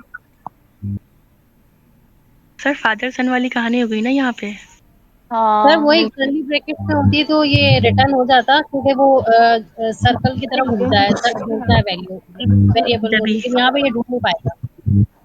अच्छा, ये जो नहीं नहीं डॉट नहीं नहीं, देखें देखें देखें, आप माइक ऑफ करें, मैं आपको बताता हूँ। यहाँ पर क्या कहानी हो रही है कि जब भी आप एक वेरिएबल को डिक्लेयर करते हैं, मतलब आपने एक नेम का वेरिएबल डिक्लेयर किया यहाँ पर, तो यहाँ पर ये मैसेज में भी दे रहा है name is declared but it's value is never use. आगे की छोड़ दें, वो कह रहा है कि भाई आपने बना तो लिया लेकिन यूज़ नहीं किया। ये देखें ये क्या कह रहा है, नेम इज़ डिक्लेयर्ड, मतलब आपने नेम का वेरिएबल जो है वो यहाँ पर डिक्लेयर्ड किया है, ठीक है। तो यहाँ पर एक कॉन्सेप्ट आता है कि जब भी आप वेरिएबल डिक्लेयर करते हैं तो उससे पहले आप उस वेरिएबल को यूज़ नहीं कर सकते। मतलब अगर मैं बोलूँ कि भाई नेम मैंने नीचे डिक्लेयर कर दिया, और नीचे डिक्लेयर करने के बाद मैं यहाँ पर बोलूँ कि कंसोल डॉट लॉग करा दो नेम को, तो वो मुझे एरर देगा, और जब मैं एरर को देखूँ तो वो बोलेगा कि भाई name used before it's declaration, मतलब आप नेम को यूज़ कर रहे हो उसके डिक्लेरेशन से पहले। डिक्लेयर कहाँ किया है? इस वाली लाइन में किया है। और यूज़ कहाँ कर रहे हैं? यहाँ पर। मतलब ये हुआ कि एक चीज़ बनी बाद में, उसको इस्तेमाल कैसे पहले कर सकते हैं? नहीं कर सकते। तो यही वाला सीधा कॉन्सेप्ट है होस्टिंग का। तो यहाँ पर होता क्या है कि नेम का वेरिएबल आपने बनाया बाद में, इस्तेमाल कर लिया पहले। तो अब मैं आपको एक चीज़ बताता हूँ कि यहाँ पर क्या होता है कि अगर मैं इसको नीचे लेकर आ जाऊँ तो ये यहाँ पर प्रिंट करा देगा। क्यों? क्योंकि आपने डिक्लेयर किया और उसको बाद में यूज़ कर रहे हैं, मतलब आपने बना तो लिया पहले, उसको बाद में यूज़ कर रहे हैं। तो ये हमारे माइंड में भी ये बात समझ में आती है कि ठीक है, बनी हुई चीज़ को हम यूज़ कर सकते हैं, लेकिन एक चीज़ जब बनी ही ना हो तो उसको हम यूज़ नहीं कर सकते। उसको बनाई बाद में यू कह रहे हैं console डॉट लॉग पहले करा कर दिखाओ मुझे नेम के अंदर क्या है। तो यहाँ पर क्या हो रहा है, यहाँ पर एरर आ रहे हैं। मैं आपको होस्टिंग जो है वो सर वो फ़हद मसूद ख़ान है ना, उन्होंने बहुत अच्छे से लिखा है, उनके हम रिपॉजिटरी से लेकर आते हैं चीज़ें। लेकिन उससे पहले मैं आपको एक कॉन्सेप्ट ये बताना चाह रहा हूँ कि टेम्पोरल डेड जोन क्या होता है।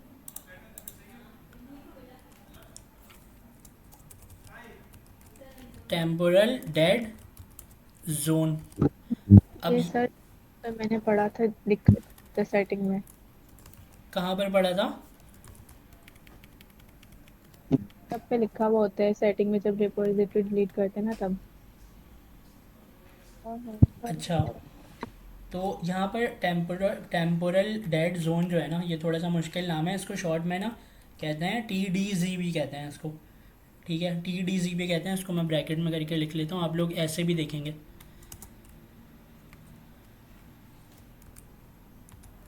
इस तरीके से। तो ये जो वेरिएबल आप बनाते हैं ना, आप जब वेरिएबल को डिक्लेयर करते हैं, या अगर मैं उर्दू में बोलूँ तो आप वेरिएबल को बनाते हैं, या प्रोग्रामिंग के लैंग्वेज में हम बोलेंगे वेरिएबल को डिक्लेयर करते हैं, तो उससे ऊपर की जितनी भी लाइनें हैं ना, ये लाइन नंबर 7 में डिक्लेयर किया है, लाइन नंबर 6 से लाइन नंबर 1 तक, ये इसका जो है डेड जोन है।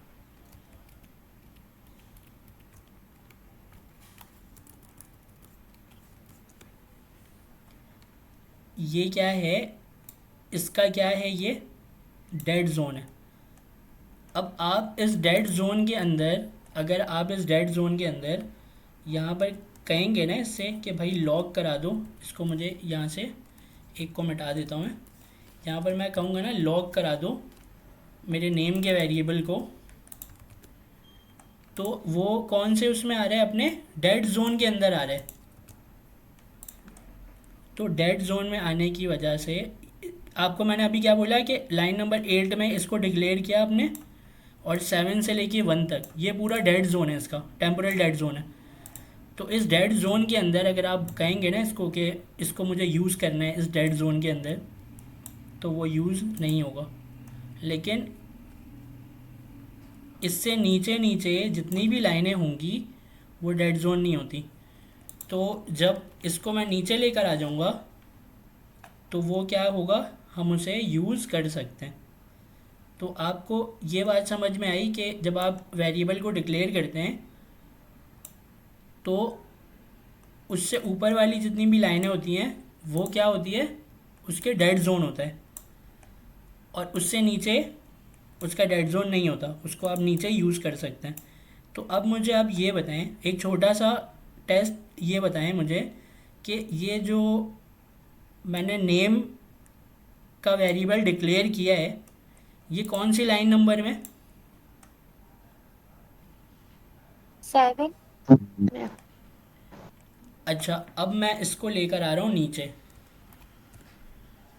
अब मैं इसे लेकर आ गया लाइन नंबर 8 में, ठीक है। लाइन नंबर 7 चले, मैं इसको लाइन नंबर सही, 11। आप ऊपर नीचे कैसे लेकर जा रहे हैं ज़रा बताइए मुझे। देखें, किसी भी लाइन में आके जब आप वो प्रेस करते हैं ना, एल्ट ऑल्ट और जो आपके कीबोर्ड में ऊपर नीचे का जो एरो का बटन है अप डाउन का, ऑल्ट के साथ आपको अप डाउन का बटन चलाना है तो वो ऊपर नीचे चला जाता है। सर वॉइस सर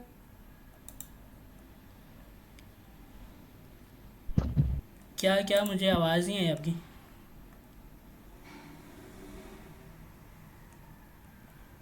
आप लोगों को मेरी आवाज़ नहीं आ रही?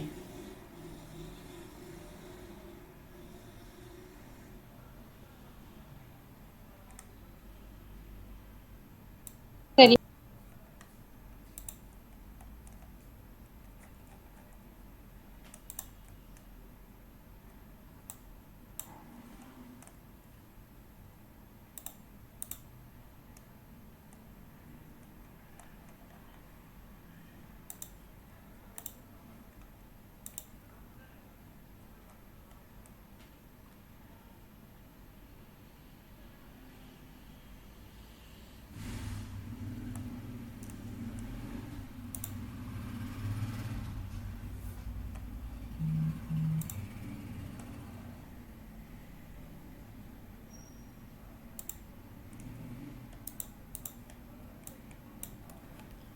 जी, आप लोगों को मेरी आवाज़ आ रही है? जी सर। जी सर। अच्छा, तो मैं आपसे सिंपली ये कह रहा था, अभी आवाज़ कट तो नहीं रही है? नो सर, अब क्लियर है। No sir. अच्छा, मैं आप लोगों से ये कह रहा था कि मैंने लाइन नंबर 11 में अपने नेम का वेरिएबल डिक्लेयर किया है। डिक्लेयर करना मतलब बनाना, ठीक है? तो लाइन नंबर 11 में क्या किया है, अपने नेम का वेरिएबल डिक्लेयर किया है। तो मुझे बताएं इसका डेड जोन जो है वो कहाँ से कहाँ तक होगा?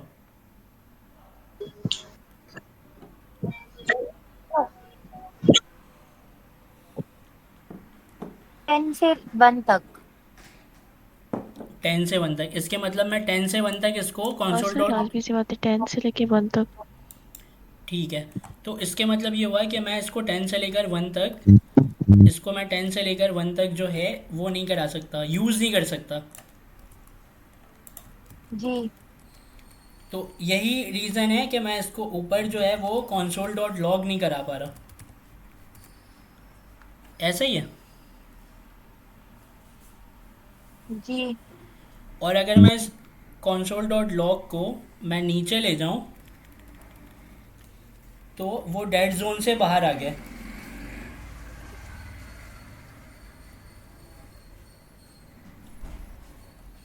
अच्छा, जी सर। ये वाली बात आप लोगों को समझ में आ गई। अब मैं आपसे ये कह रहा हूँ कि हम चलते हैं अपने होस्टिंग की तरफ। तो होस्टिंग बेसिकली क्या था कि आप हम सर फैसल की ना वो रिपॉजिटरी ओपन कर लेते हैं, उसमें उन्होंने बहुत अच्छे से बताया हुआ है। एक एक चीज़ें उठा लेते हैं यहाँ से। ये सर ये कौन है सर फैसल? ये हमारे लीड ट्रेनर हैं उसमें गवर्नर हाउस में। तो मुझे एग्जैक्ट डे नहीं पता कि कौन से डे में होते हैं ये, लेकिन रमज़ान कोडिंग नाइट में आपने देखा होगा कि वो मतलब सर फैसल आते हैं कभी कभी। सर जिया भी उनसे पूछता है ना, हाँ भाई फैसल बताओ। तो वही सर फैसल हैं जो बड़ी माइक वाइक लगा कर बैठे होते हैं ना अच्छे से। सर वो जो चश्मे वाले होते हैं अंदर बैठे हैं। हाँ, जो चश्मे वाले हैं वो। सर वो जो मोटे से हैं बहुत। नहीं, जी। सर फैसल जो है ना, उनका पूरा सुने स्टोरी सुने सुने पता सुने, है हेलो सब हेलो कुछ। हेलो हेलो, सुने सुने। सर फैसल जो है ना वो लीड ट्रेनर है वहाँ पर, और उनकी ना रिपॉजिटरीज़ बहुत अच्छे से मेंटेन हुई हुई है। मैंने इनकी तमाम रिपॉजिटरी देखी है, तो जिसमें ना इन्होंने एक एक चीज़ बताई हुई है कि होस्टिंग जो सर है। आप इस वाले सही की जो रिपोजिटरी का लिंक है वो आप ग्रुप पर सेंड कर देंगे? किनकी, इनकी रिपॉजिटरी का? जी जी। हाँ बिल्कुल, क्यों नहीं, बिल्कुल बिल्कुल। अच्छा, मैं आपसे ये कह रहा हूँ कि इन ये जो है हमने इसमें सबसे पहला वाला एग्जाम्पल अपना वहाँ से कॉपी पेस्ट करके यहाँ पर लेकर आ गए हैं। अब हम देखते हैं कि वेरिएबल होस्टिंग एग्जाम्पल ये कह रहे हैं कि भाई this will give an error can not access e before its initialization. अच्छा, यहाँ पर काम क्या हो रहा है? यहाँ पर काम वही वाला हो रहा है कि एक वेरिएबल बनाया जिसका नाम इन्होंने रखा ई, और उसको 10 के बराबर कर दिया। तो मतलब लाइन नंबर 6 में, इस लाइन में इन्होंने डिक्लेयर किया एक वेरिएबल, और उसको ये यूज़ कहाँ पर कर रहे हैं? डेड जोन के अंदर। तो वो ये कह रहे हैं कि this will give an error, ठीक है, वो ये कह रहे हैं कि भाई ये क्या देगा, एरर देगा।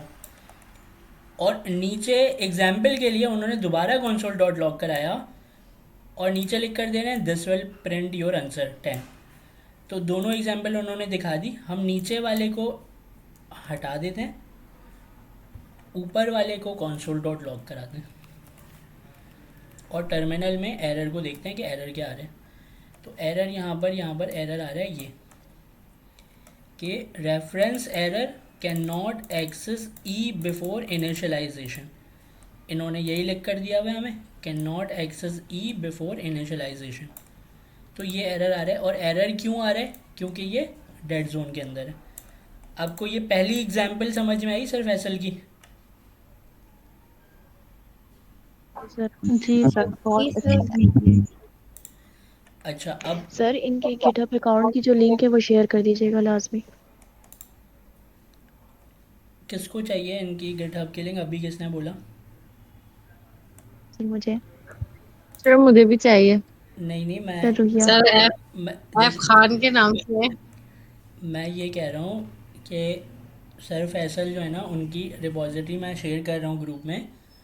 लेकिन अगर आपको मैंने बोला एमडीएन के डॉक्यूमेंट्स पढ़ कर आओ, आप वो पढ़ कर नहीं आते, कल आपका पता चलेगा। रुइया बशीर बात करिए ना, आपका पता चलेगा। आपको मैंने स्प्लाइस वाला होमवर्क दिया है, तो आप कल बताना है स्प्लाइस पढ़ के एग्जैक्टली बताना कि वहाँ पे डेफिनेशन क्या है। इंशाल्लाह।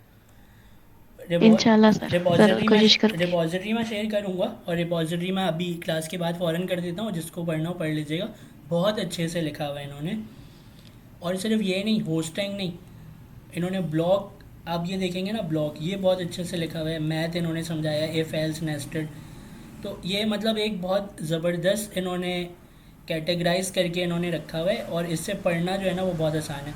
बाकी जो ऊपर ऊपर की चीज़ें हैं ना, वो तो मैं आपको बता ही दे रहा हूँ। जैसे इसमें डेड जोन का पता नहीं है, होस्टिंग का इन्होंने बताया है, तो अब डेड जोन आपको पता है तो आपको पता चल गया कि भाई क्यों नहीं हो रहे। तो दूसरी एग्जांपल उठा लेते हैं, इसको यहाँ से मैं हटाता हूँ, दूसरी पेस्ट कर लेता हूँ।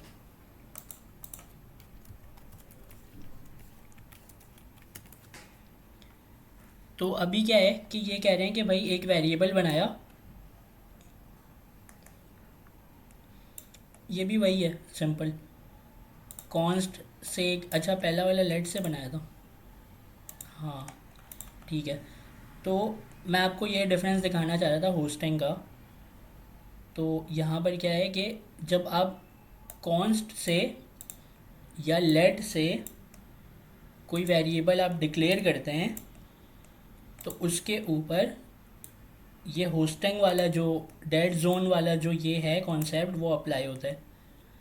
लेकिन जब आप वार से अप्लाई करते हैं, जिसका हमें कोई ताल्लुक़ नहीं है अभी, लेकिन फिर भी समझने के लिए, जब आप वार से कोई चीज़ अप्लाई करते हैं तो वार जो है वो आपको f is use before being assign, var जो है ना वो आपको क्या करता है, आपको वो रिज़ल्ट देता है। अभी आगे वार से भी एग्जांपल शायद इन्होंने दी हुई है, हमें इतने जल्दी नहीं करना चाहिए। तीसरी एग्जांपल वार की है, तो जो इन्होंने दी है हम अभी उस पर ही रहते हैं, कॉन्स्ट पर आ जाते हैं हम।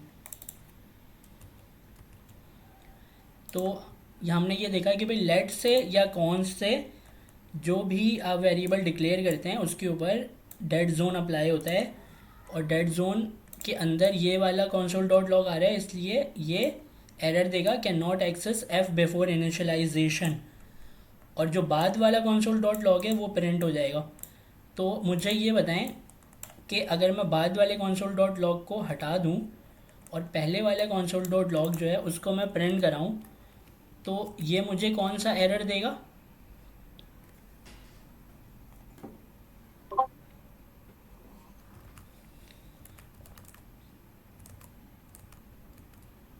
Can not access.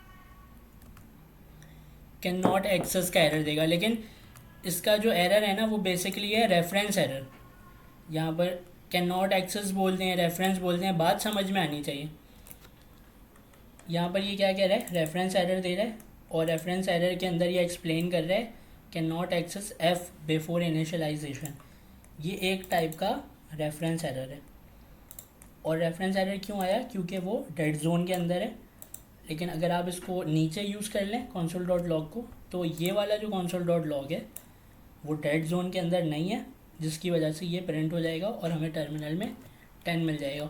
अब ये बताएं आप में से कितने लोगों को ये बात समझ में आई? क्लियर है। सर आगे क्लियर। ठीक है, तो अब हम अपने नेक्स्ट एग्जाम्पल की तरफ चलते हैं। मुझे ये बताएं कि आज मुझे उनकी आवाज़ नहीं आ रही, निम्रा नाज की, उनको कॉन्सेप्ट समझ नहीं आ रहा या फिर वो है नहीं क्लास में?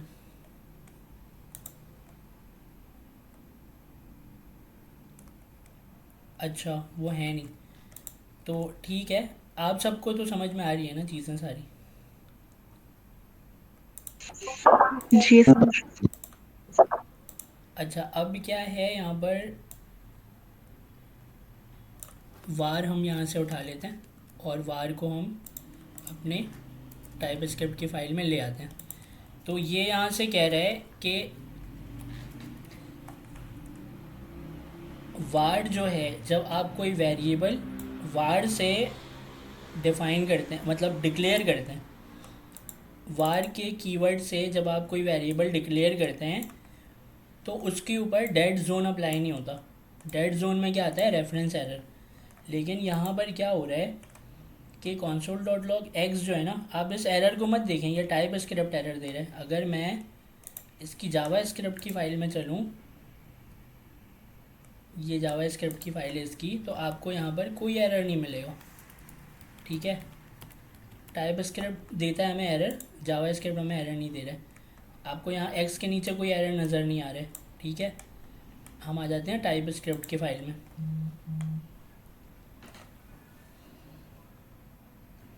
इनका नेट रुक गया, अच्छा, तो अब हम क्या करें? चलें, रिकॉर्डिंग देख लेंगे, वो हम कंटिन्यू करते हैं। console डॉट लॉग एक्स, तो आपको ये बात समझ में आई कि भाई वार से जब कोई डिक्लेयर करते हैं तो उसके ऊपर डेड जोन अप्लाई नहीं होता। लेकिन लेकिन लेकिन मेरी बात सुने, मैंने आपको ये तो बोल दिया कि डेड जोन अप्लाई नहीं होता, लेकिन इसका रिज़ल्ट क्या आएगा? ऊपर वाले console डॉट लॉग का रिज़ल्ट क्या आएगा? तो इन्होंने लिखा तो अनडिफाइन आएगा। तो यहाँ पर जो आंसर है वो अनडिफाइन आया, उसके बावजूद कि ये x जो है वो 10 के बराबर था। तो यहाँ पर आपको ये समझना पड़ेगा कि इसमें वार के अंदर एक प्रॉब्लम ये भी है कि रेफरेंस एरर इसने नहीं दिया, इसने अनडिफाइन दे दिया।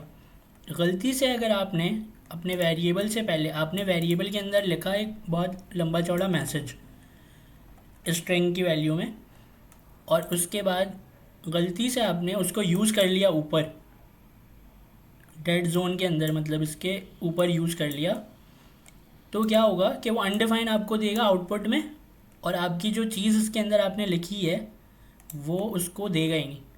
वो क्या रिटर्न करेगा? अनडिफाइंड रिटर्न करेगा। तो आपको ये वार वाली चीज़ भी समझ में आ गई। हमें वार में ज़्यादा टाइम नहीं लगाना है, क्यों? क्योंकि वार से हमारा कोई लेना देना ही नहीं है। लेकिन आपको ये वार वाली चीज़ समझ में आ गई कि वार के साथ भी एरर तो नहीं दे रहा, लेकिन प्रॉब्लम है इसके साथ भी कि ऊपर अगर डिफ़ाइन करेंगे तो क्या होगा? अनडिफाइन दे रहा है, हालांकि इसकी वैल्यू 10 है लेकिन ये अनडिफाइन दे रहा है। नीचे इसको यूज़ करेंगे तो क्या होगा? ये 10 प्रिंट करा देगा। ये बात आप सबको क्लियर है? जी सर। क्लियर है। सर कॉन्स्ट वाला समझा दूं दोबारा? कॉन्स्ट और लेट दोनों सेम है, कॉन्स्ट और लेट में कोई फ़र्क नहीं है। देखें, मैं दोनों ही उठा लेता हूँ यहाँ से। सर ये समझ आ गया, इतना इजी तो है। हाँ, ज़रा आप एक्सप्लेन करें, नाजिया मैम, ज़रा आप एक्सप्लेन करें, इनको सर बताएं। कॉन्स्ट और वार के जो वेरिएबल हैं, इनसे ऊपर हम जब वेरिएबल डिक्लेयर करते हैं तो कंसोल डॉट लॉग अगर हम पहले लिख देते हैं तो वो नहीं प्रिंट कराएगा, क्योंकि डिक्लेरेशन से पहले का जो ऊपर की जितनी भी लाइनें ब्लैंक होती हैं वो उसका डेड जोन होता है। बिल्कुल। उसमें कोई भी चीज़ प्रिंट करवाई जाए तो वो नहीं आ सकती। लेकिन वार में ये होता है कि अगर वार में हमने कंसोल डॉट लॉग जो है वो वेरिएबल से पहले डिक्लेयर कर दिया तो वो उसको प्रिंट तो नहीं, लेकिन अनडिफाइंड जरूर मेंशन कर देते हैं, लेकिन प्रॉब्लम उसके साथ भी है। बिल्कुल समझ आई सही, आपको। ठीक है। जी सर। अब यहाँ पर हम असल देख, में नींद आ रही है सर। मैं आपको अभी यहाँ से वो कर दूँ क्या, मीटिंग से।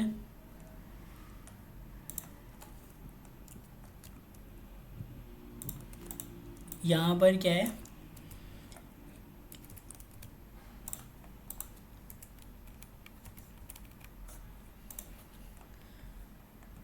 देखें, जिनको नींद आ रही है ना सिर्फ वो जवाब दें। यहाँ पर ये जो फंक्शन है ना, फंक्शन के अंदर एक कॉन्सेप्ट है फंक्शन होस्टिंग, एग्जांपल इन्होंने दी हुई है यहाँ पर। आप फंक्शन को जब बनाते हो ना, और स्पेशली फंक्शन, मैंने ये चीज़ पढ़ी थी किस में पढ़ी थी, मैंने एमडीएन में पढ़ी थी। ये तो हमने अभी खोला है ना, इसको बंद कर देते हैं। एरे एरे एरे, ये सब एरे है। इसमें यहाँ पर मैं लिखता हूँ,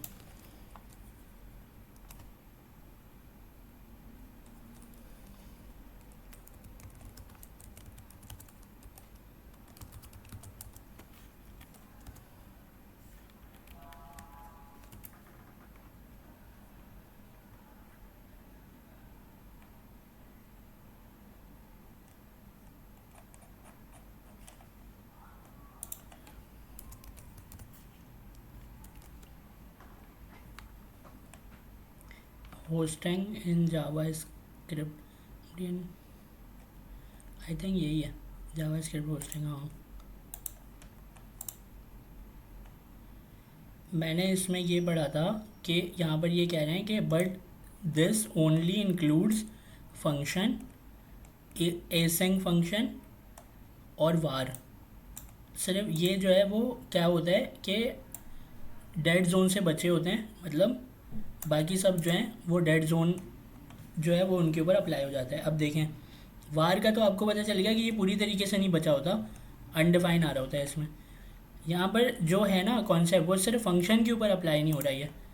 ये जो होस्टिंग वाला जो है ये सिर्फ फंक्शन के ऊपर अप्लाई नहीं हो रहा। मिसाल के तौर पे अगर मैं एक फ़ंक्शन बनाता हूँ, जैसे इन्होंने यहाँ पर बनाया हुआ है, कमेंट हटा देते हैं हम इनके बस।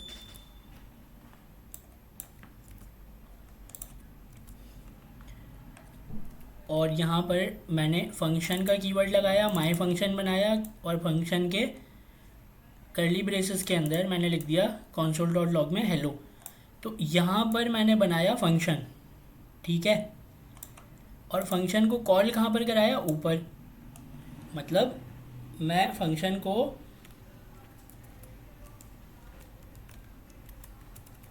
नीचे कॉल कराऊँ या ऊपर कॉल कराऊँ, बात एक ही है। फंक्शन हमें टर्मिनल में ये प्रिंट कराकर दे देगा, ठीक है। तो ऊपर का रिज़ल्ट अभी हम देखते हैं, आप बताएं, बल्कि रिज़ल्ट तो आ गया। नीचे जो है ना, अगर मैं इसको नीचे प्रिंट ले जाऊं और यहाँ से टर्मिनल को क्लियर करके रिज़ल्ट अगर मैं इसमें करूं, तो आप बताएं कि रिज़ल्ट क्या आएगा। जिसको नींद आ रही है सिर्फ वो बताएं।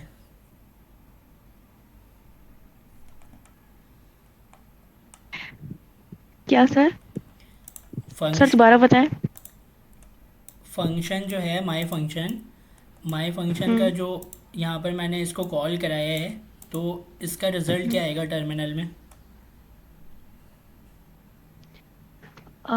सर आई थिंक कुछ भी नहीं आएगा। सही, अगर ये ठीक है, करेक्ट। अच्छा,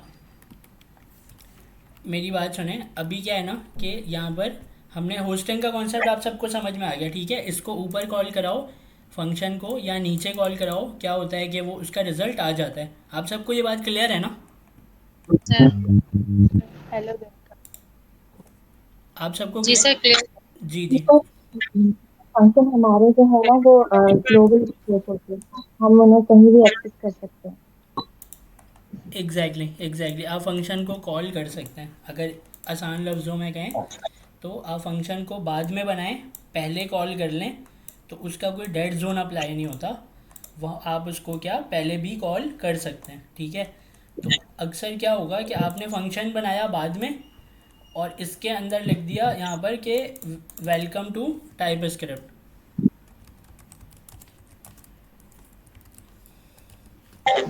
ठीक है, तो जैसे ही आपने ये लिखा, बाद में लिखा और फंक्शन को लाइन नंबर 1 में सबसे ऊपर कॉल करा दिया और इसको आपने सबसे नीचे लिखा, तो क्या होगा, ये फिर भी प्रिंट आपको करा देगा। क्यों? क्योंकि जब यहाँ पर वो जाएगा ना, माई फंक्शन को जब आप कॉल करा रहे हैं तो वो क्या होगा, वो अपने फंक्शन को ढूंढेगा और अपने फंक्शन को ढूंढते ही उसके अंदर जो भी लिखा है वो टर्मिनल में प्रिंट करा देगा। ठीक है, तो यहाँ पर अगर मैं प्रिंट कराऊँ तो रिज़ल्ट क्या आएगा, वेलकम टू टाइप स्क्रिप्ट। तो इन्होंने सर फैसल ने अपनी उसमें ये होस्टिंग वाली रिपॉजिटरी में उन्होंने यही बात बताई है कि फ़ंक्शन को जब हम कॉल कराते हैं तो वो हो जाता है। उसके बाद फिर ये वाली चीज़ जो है ना, ये मैं आपको बता देता हूँ क्योंकि ये हम बाद में देखेंगे इसको भी। कंस्ट्रक्टर फंक्शन,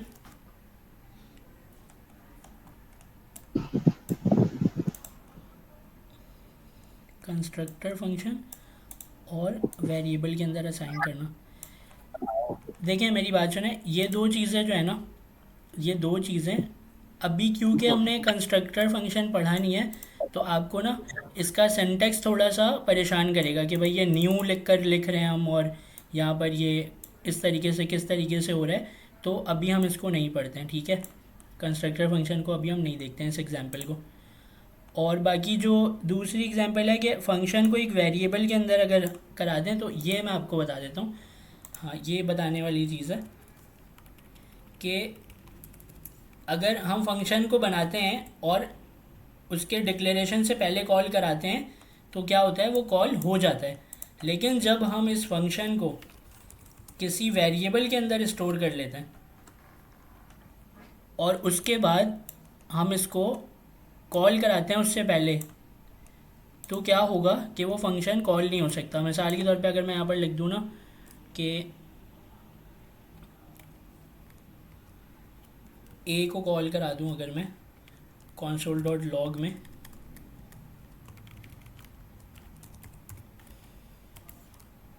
या हम सर वाली एग्जांपल ही उठा लेते हैं।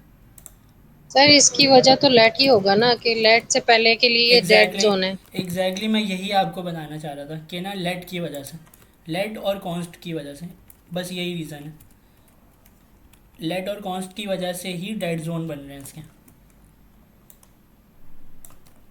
तो इन्होंने भी वही चीज़ लिखी हुई है कि जब मैं अपने माई फंक्शन 2 को कॉल करा रहा हूँ, माई फंक्शन 2 को जब कॉल करा रहा हूँ तो क्या होगा कि वो कॉल नहीं होगा, उसमें रेफरेंस एरर आएगा। अगर मैं इसको यहाँ पर चला कर देखूँ ना, तो यहाँ पर वो दे रहा है reference error can not access my function 2।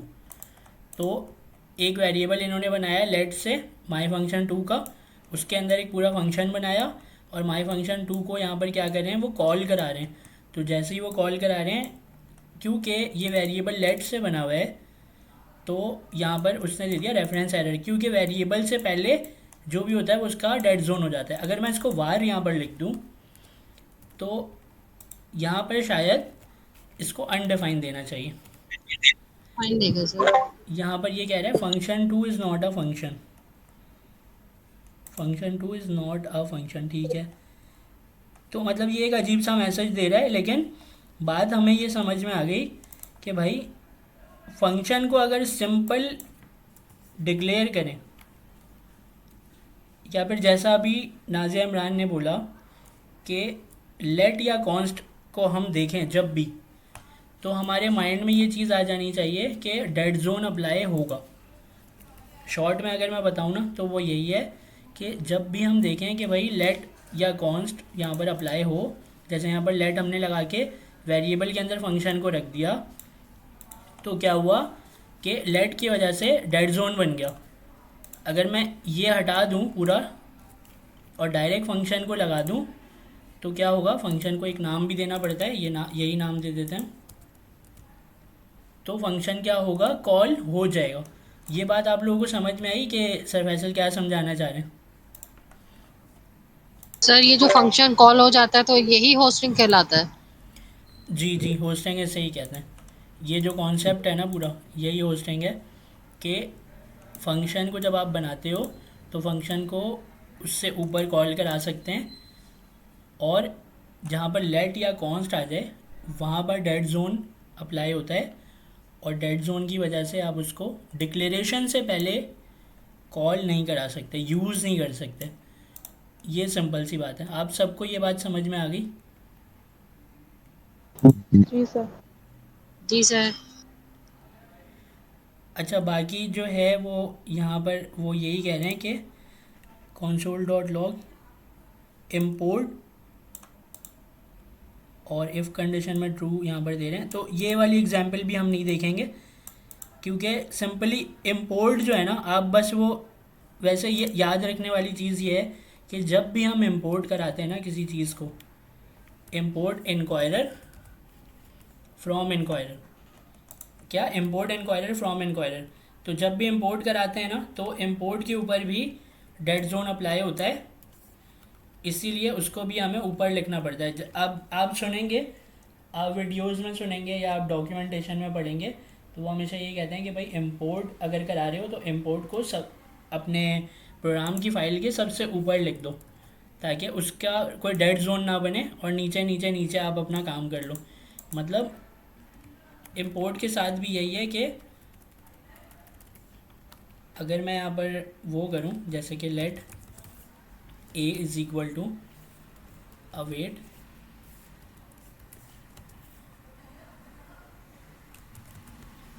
Inquirer dot prompt,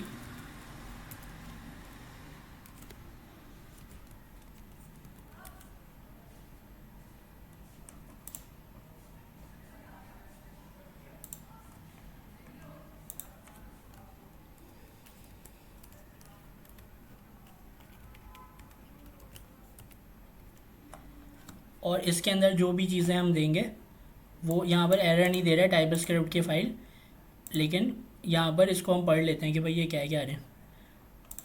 import hosting console dot log कर दिया ऐड को 1 और 2 को, ठीक है, आउटपुट इसका 3 आ जाएगा। और 3 आ क्यों रहा है? क्योंकि import add from dot math, और डॉट मैथ के अंदर इन्होंने क्या लिखा है, हम यहाँ पर इनकी रिपॉजिटरी में चलते हैं।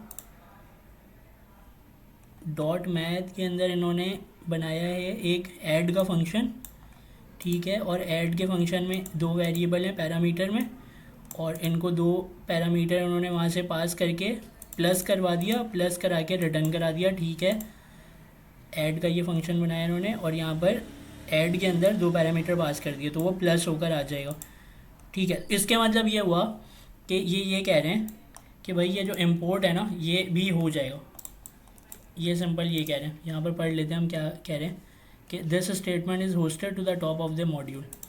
ये हो जाएगा, ये मतलब जो इम्पोर्ट है ना वो भी हो जाएगा, ठीक है। तो हम मतलब जो मैं समझ रहा था वैसा नहीं है, कैसा है कि ये हो जाएगा। तो इसको हम अपने कंप्लीट कर लेते हैं, अपने वाले को। टाइप को दे देते हैं इनपुट, और नेम को यहाँ पर दे देते हैं ABC, और मैसेज को दे देते हैं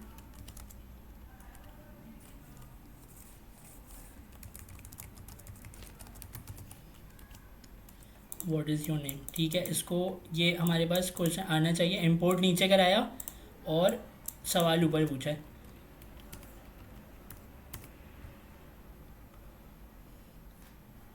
व्हाट इज़ योर नेम, ठीक है। तो क्या हुआ कि भाई इंपोर्ट भी उसने कर लिया, ठीक है। आपको ये, आप सबको ये बात समझ में आई? मुझे भी इसमें कन्फ्यूजन हो रही थी, लेकिन मुझे भी ये बात समझ में आ गई। आप लोगों को कोई प्रॉब्लम तो नहीं है? अगर है तो पूछें। नहीं सर। सर वैसे मुझे वो चॉइस इंपोर्ट करना बता दें। वो मॉड्यूल्स वाला जो इन्होंने इंपोर्ट किया हुआ है ना, ये चॉइस इंपोर्ट करना मतलब आप इसकी तो बात नहीं कर रही कि इसके अंदर चॉइस कैसे लिखते हैं? मैं आपकी बात समझ नहीं पाया। या तो आप इसके चॉइस की बात करिए कि इसके अंदर चॉइसेस कैसे लिखते हैं, या फिर आप मॉड्यूल्स की बात करिए कि दूसरे मॉड्यूल में से इंपोर्ट करके कैसे लाते हैं? जी सर, वो मॉड्यूल में से इंपोर्ट करने का पूछ रही थी। मॉड्यूल से इंपोर्ट करने के लिए ना हमें थोड़ा सा टाइम चाहिए होगा, अभी 15 मिनट है, तो मतलब हमें थोड़ा सा टाइम चाहिए होगा। वैसे वैसे हम मॉड्यूल को कल पढ़ लेंगे, लेकिन मैं आपसे ये रिक्वेस्ट करूँगा कि मॉड्यूल वाली जो मेरी वीडियो है ना, जिसमें unary operator first video live की है, यूनरी ऑपरेटर हमने देखा था, उसमें असाइनमेंट ऑपरेटर और मॉड्यूल्स, वो वाली वीडियो आप देख लीजिएगा। तो उसमें मॉड्यूल्स का कॉन्सेप्ट आपका थोड़ा बन जाएगा, जिसमें हमने अलग अलग टाइप स्क्रिप्ट की 2 फाइलें बनाई थी और 2 फाइलों में से हमने इंपोर्ट करके उसको दूसरी फाइल में यूज़ किया था। तो मॉड्यूल्स आपको याद आ जाएगा, मेरा ख्याल है आप उस क्लास में थी, आपको याद आ जाएगा। उसके बाद फिर हम क्या करेंगे? आप मुझे वो क्लास के बाद मेंशन कर दीजिएगा कौन सी वाली का कह रहे हैं। ठीक है, ठीक है। इन्होंने सिंपल सर फैसल ने यही किया है कि एक दूसरी टाइप स्क्रिप्ट की फ़ाइल में एक फ़ंक्शन को बनाया है जिसके अंदर वो ऐड करा रहे थे, और होस्टिंग वाले टाइप स्क्रिप्ट की फ़ाइल में इन्होंने उस फंक्शन को इंपोर्ट करा के यूज़ कर लिया है बस। तो ये होस्टिंग बता रहे थे कि भाई ये ऐसा भी हो जाता है, लेकिन ना आप थंब रूल है, आप इस बात को याद रखिएगा, हमेशा हमेशा याद रखिएगा कि इंपोर्ट कभी भी ना, जब भी आपको इंपोर्ट कराना है तो आप सबसे फाइल के सबसे ऊपर रखेंगे इंपोर्ट को, ठीक है? गुड प्रैक्टिस यही होती है, और मैंने भी यही सुना है कि जो मतलब मैंने जो देखा है ना वीडियोज़ में काम करते हुए, वो यही कहते हैं कि भाई इंपोर्ट को आप ऊपर करो, लेकिन इंपोर्ट को अगर आप नीचे भी कर दो तो क्या होता है, वो कॉल हो रहा है। आपको ये बात समझ में आ गई है? लेकिन इंपोर्ट के लिए मैं ख़ास करके आपको बोल रहा हूँ, स्पेशली इंपोर्ट के लिए, कि जब भी आप इंपोर्ट करेंगे तो आप अपनी फ़ाइल में सबसे ऊपर रखिएगा उसको, इंपोर्ट को, ठीक है? जी सर। बस यहाँ तक ये चीज़ हो गई। और उसके बाद ये बताएं आप लोगों को इन चीज़ों में कोई कन्फ्यूजन है? हमें क्या समझ में आया होस्टिंग में कि लेट और कॉन्स्ट ये दोनों जो है वो डेड जोन बनाता है, वार जो है वो अनडिफाइन देता है, अपने से ऊपर वाली जितनी भी लाइनें हैं डिक्लेरेशन से पहले वो अनडिफाइंड रिटर्न करता है। और इंपोर्ट के बारे में अभी मैंने देखा, इंपोर्ट क्या करता है कि इंपोर्ट को आप नीचे कराओ ऊपर कराओ, इंपोर्ट आपको चला कर दे देता है फंक्शन की तरह। फंक्शन को हमने देखा कि भाई फंक्शन को बाद में डिक्लेयर करो और पहले चलाओ या बाद में चलाओ, वो भी चल जाता है, इंपोर्ट भी चल जा रहा है। तो ये वाली चीज़ आप लोगों को समझ में आ गई? मुझे तो आ गई, मुझे अभी इसमें कन्फ्यूजन थी, मेरी कन्फ्यूजन तो क्लियर हो गई सर फैसल की रिपोजिटरी से। जी सर, आ गई। जी सर। ठीक है, तो अब हमने ना देखें, कल हमने इंडेक्स ऑफ पढ़ लिया था और स्प्लाइस पढ़ लिया था। देखें ट्रूथी और फॉल्सी वैल्यू जो है वो अभी हमने पढ़ ली, होस्टिंग को हमने समझ लिया, और टेम्पोरल डेड जोन भी हमने देख लिया कि ये क्या है, ठीक है? तो मैं आपको ना, वैसे मैं पढ़ाना चाह रहा था एरे के 3 मेथड्स, तो लेकिन एरे के 3 मेथड्स जो हैं वो अभी हम नहीं पढ़ेंगे, हम अपनी क्लास को यहाँ पर ही स्टॉप करेंगे, कल के लिए हम इसको रखते हैं। तो कल जो है मैं आपको मेंशन कर दूंगा कि हम क्या क्या चीज़ें करने वाले हैं। दूसरी बात, अगर आप लोगों को कोई क्वेश्चन है, कुछ पूछना है तो आप लोग पूछ लें, वैसे आज की क्लास यहाँ तक ही है, मैं रिकॉर्डिंग को स्टॉप कर देता हूँ।